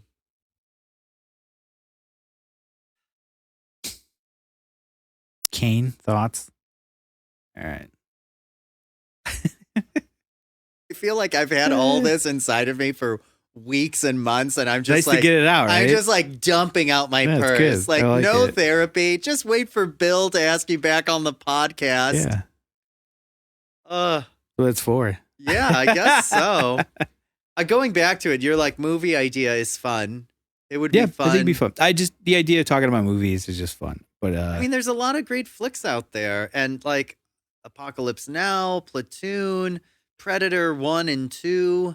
I mean, I'm just like naming the movies of my childhood. Commando. Right. I mean, that's mostly what we would probably end up discussing is I mean, a lot of those. Not recently, about a year or two ago, I finally saw Hellraiser. Cool. Great. Yeah. That's Great. a fun film. Super fun. I mean, now as an adult, I can handle it. When I was a child, it was just too much. Oh, you know? yeah. I mean, I ended up watching that as a kid because my neighbors were older and they used to I used to hang out with them all the time. And they're like, yeah, see Hellraiser. And I was like, I should not be watching this as a child. Yeah, but it's super fun. Cool. And I will take a moment to shout out another podcast that's in stasis called Double Murder that you know of. Yes. Yeah, which I've listened to. It's the best. And you can repeat listen to it. It's super fun. It's an analysis podcast run by two very knowledgeable movie buffs, Tim Murphy and Danny Frank. Just like talking about movies. That's what introduced me to like the higher ambitions and aims and messaging of horror films, which I don't really watch that kind of stuff because it scares me. But like, I know that's not necessarily your thing. But it did show me, like, I saw the movie Event Horizon. Oh, amazing, awesome. That is the one movie that still like scares me. And Sunshine with Cillian Murphy. Great movie. Yeah. Chris Evans is in it, and there's a Michelle Yeoh, Rose Byrne, and there's like a couple more actors. This Japanese guy that I can't remember his name, but he was in the new Mortal Kombat movie as Scorpion. Yeah. He's played a villain in the Wolverine movie. Yes. Yeah. It's not Ken Watanabe. No. It's different. It's a different guy, like dark hair, very strong beak. Like you know him when you see him. Yeah. And that movie, that's a cool movie. Sunshine, amazing. It kind of loses a little bit in the end. Yeah, third act problem. Yeah, but all in all, Strong, another like amazing. It's a Danny Boyle film. Oh, okay. Yeah, he's the director. It's like fuck. Isn't that crazy? Like every actor is a good actor. Like there's no like fucking like they didn't fuck anything up there. Like every actor. And then there's a guy who plays the therapist. He's of Indian descent. Yeah, who always ends up playing a Mexican gangster, which cracks me up. Yeah, and that I believe he was one of the gangsters in Training Day. Yeah, he was. Yeah, Holmes. that guy's awesome. It's your lucky day, Holmes. Yeah, it's like it's an insane cast. And I think there's only one guy who plays the audio person who I don't recognize him from any movie, and I haven't seen him since. But even he plays the part well. Yeah, it's an exceedingly great movie. I love it. And the conceit, or I think you would say conceit, that it's not the darkness and vacuum of space that's the enemy, it's the sun. Yeah, it's a cool twist for sure. Yeah, and I like that idea. Sci-fi kind of thing. And that one's weird because like for some reason that's gone under the radar for a lot of people. And I don't know why. It doesn't make much sense. I think a lot of it is because I mean the score in and of itself, Adagio in D minor, has been used repeatedly in numerous films. 28 Days, Cillian Murphy, Kick-Ass, Mark Strong, Danny Boyle did 28 Days. The music is amazing. The story, the idea that in darkness you're separated, and that's why sensory deprivation can be cathartic or frightening. But the sun, when you're exposed to it in the movie, like it's so it's so bright, it envelops you that it's not like a negative thing, even though it will kill you if you experience it in full. It makes you a part of everything. It's like it's so neat. Like this thing that will kill you also kind of brings you a peace. But yeah, it's great. I mean, if nobody's seen it, I definitely recommend it. It's great. Even with the third act kind of being it gets a little like squibby, but it still ends like on a really beautiful high note, and it's powerful. And you know what I would also recommend is that everyone go out there and look up what's this actor's name? The redheaded guy from Billions. I've never seen Billions. Oh my god. Not Andrew Santino, is it? No, he was married to the English actress who died about 2 months ago, the one who was in Damian Lewis. Oh, yeah. He was in yeah. Homeland. His wife was an English actress who was on Peaky Blinders, and she died recently. And no one had any idea she was sick. It was like, it's sad. As sad as you can be about this thing where you're familiar with these actors. But anyway, it may surprise you to know I didn't post anything about it. Oh, you didn't talk about it? No, I didn't. Why not? How are people supposed to know? Right? It's fine if you do that, but like save it for someone who really matters. Like when Paul McCartney isn't going to live forever, I might post something about that because like that is like so Paul Walker meaning. for a second. Oh. Like, no, don't do it. Yeah. Like I got it, but save it for like a really like not for everyone. It's ridiculous. Right. Well, it goes back to I've mentioned on here before that Louis C.K. talks about how we use these big words for small stuff. Amazing. And it diminishes the word, and it diminishes the impact that you give to something. And that's kind of what that, you touched on it earlier. Like that's kind of what that does when it's like every other fucking minute. It's like, what are you doing here? Like, like, if you're always like, effusive in your praise, this so much to you, like, come on. I'll say it again. If you're always so effusive in your praise about everything, then it's like you don't really have an opinion on anything. Right. And it's not helpful because it tells me that you're not critical and you're not discerning. It just seems like it just comes off as bullshit, plain and simple. It's like, And well, anyway, where were we talking about Sunshine film?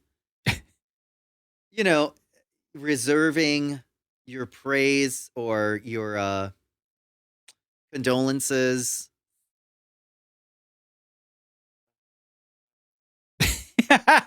That's okay. We've been going pretty long. We have could probably, we? How long have we been going? 2 hours. So we can start wrapping up.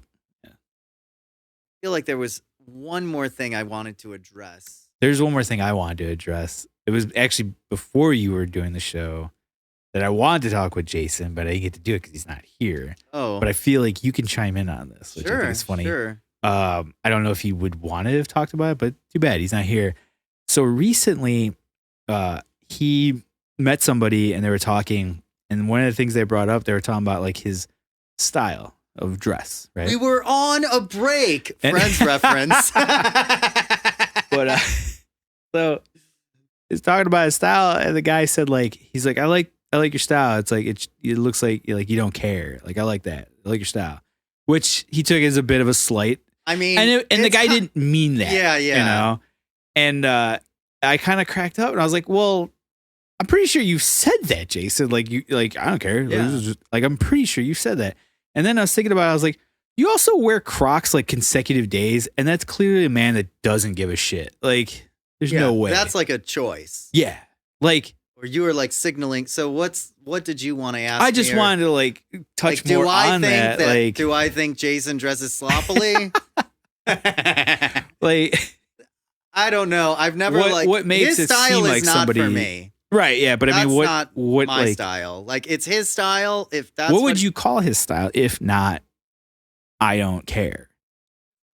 Pure comfort. Yeah, like leisure, like super leisure. Like, yeah, just comfortable. Like wearing my hoodie, got my basketball shorts on, and I'm wearing my Crocs. Like, I am dressing to be comfortable.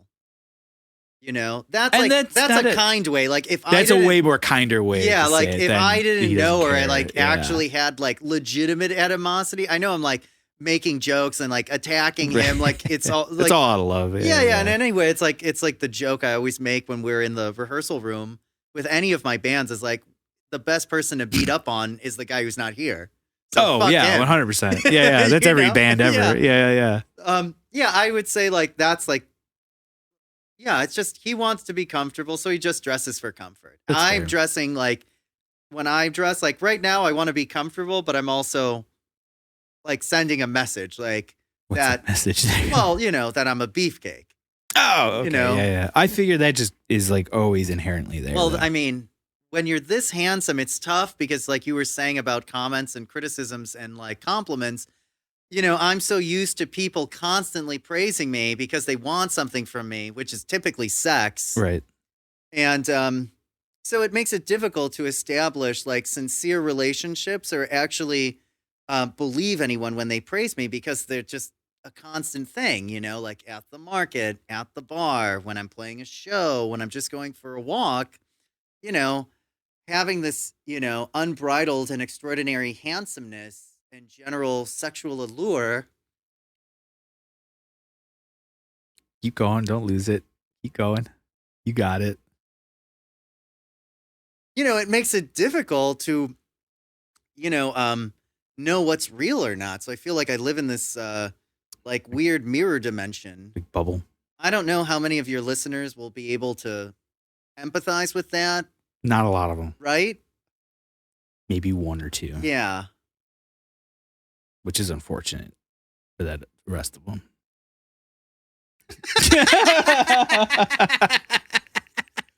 That's how you do a podcast. You just rail on your people that watch and listen. So what we're trying to say is fuck you guys. If you're listening, thanks for listening. Make sure to subscribe to our Patreon, please. Bill needs the money. He pays for this out of pocket.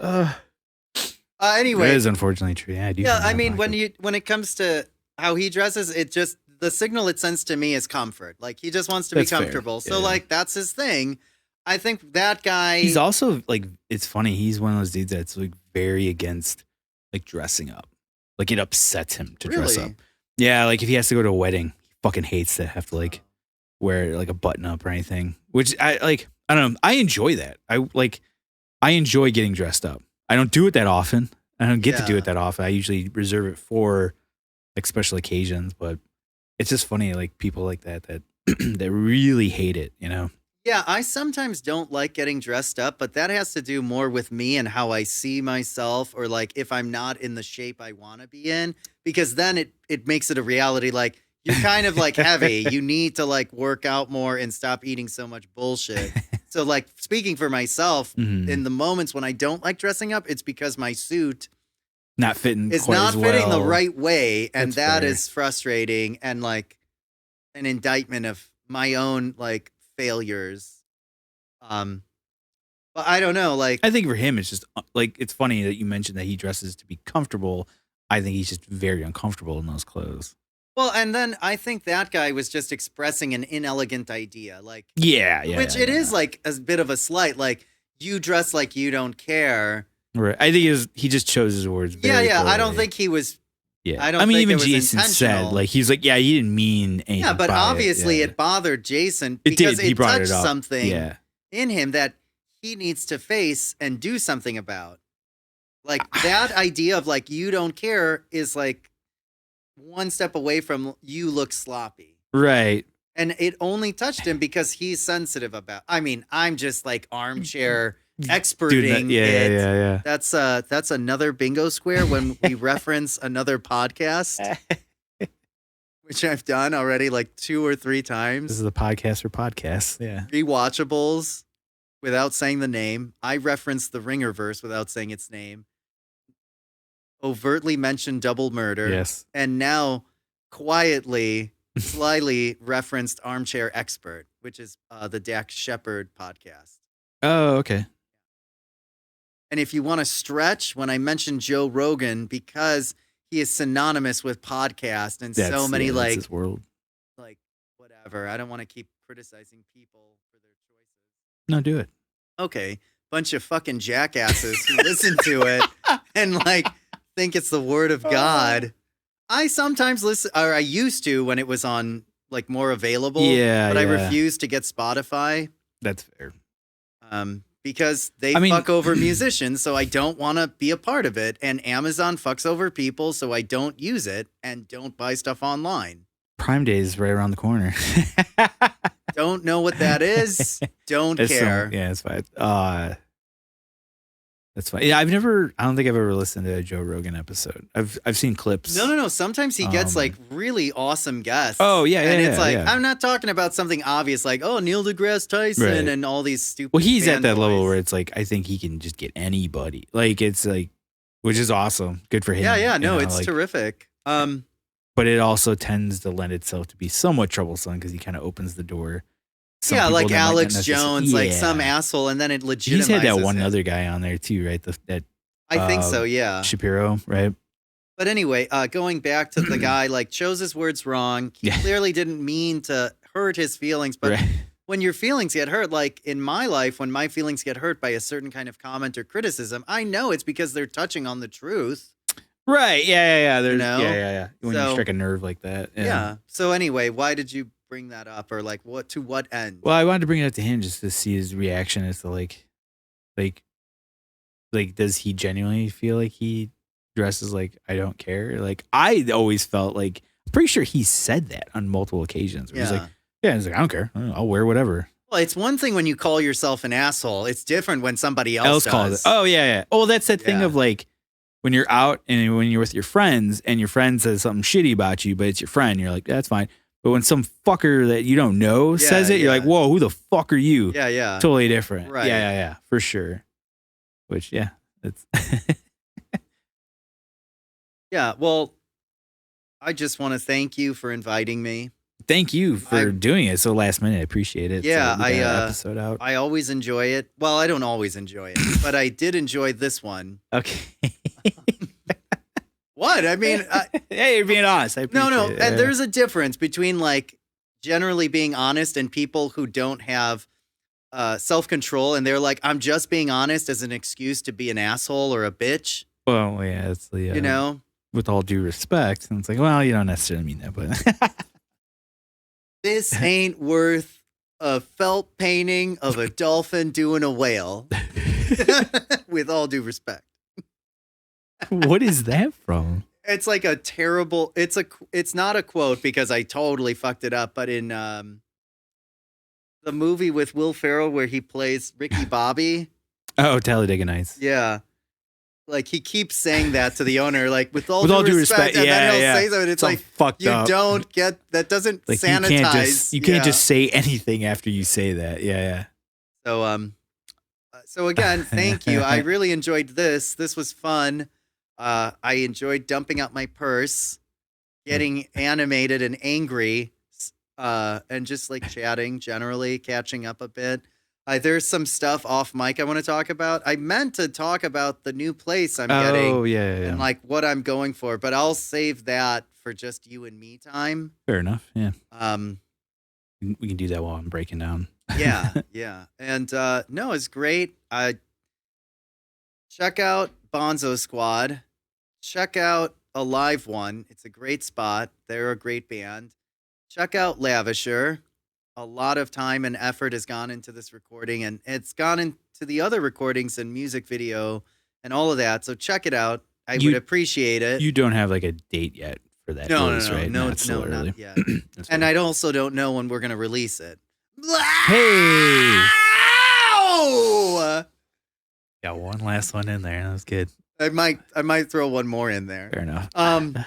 Yeah, and I it goes without saying, but I say it as always, like, check out Something Is Waiting, check out Roman Ring, check out Warforged, but don't check out of this podcast, because coming right up, I'll tell you why.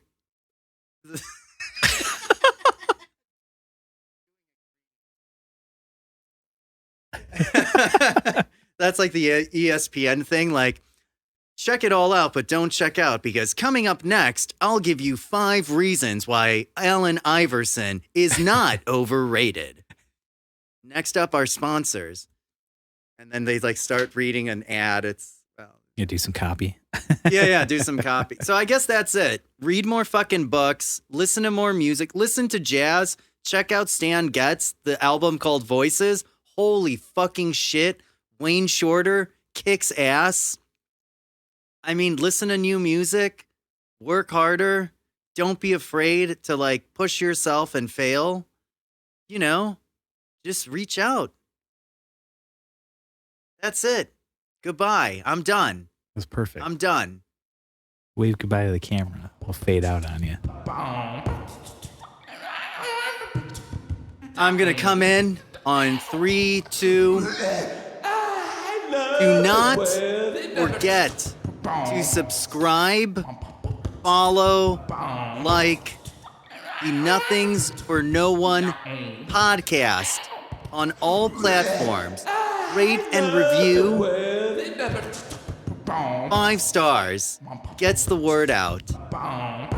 If you like grown adult men talking about music, movies, and lifestyle, this is the podcast for you. I wish you just stopped at grown adult men. Should we do it again? That is perfect.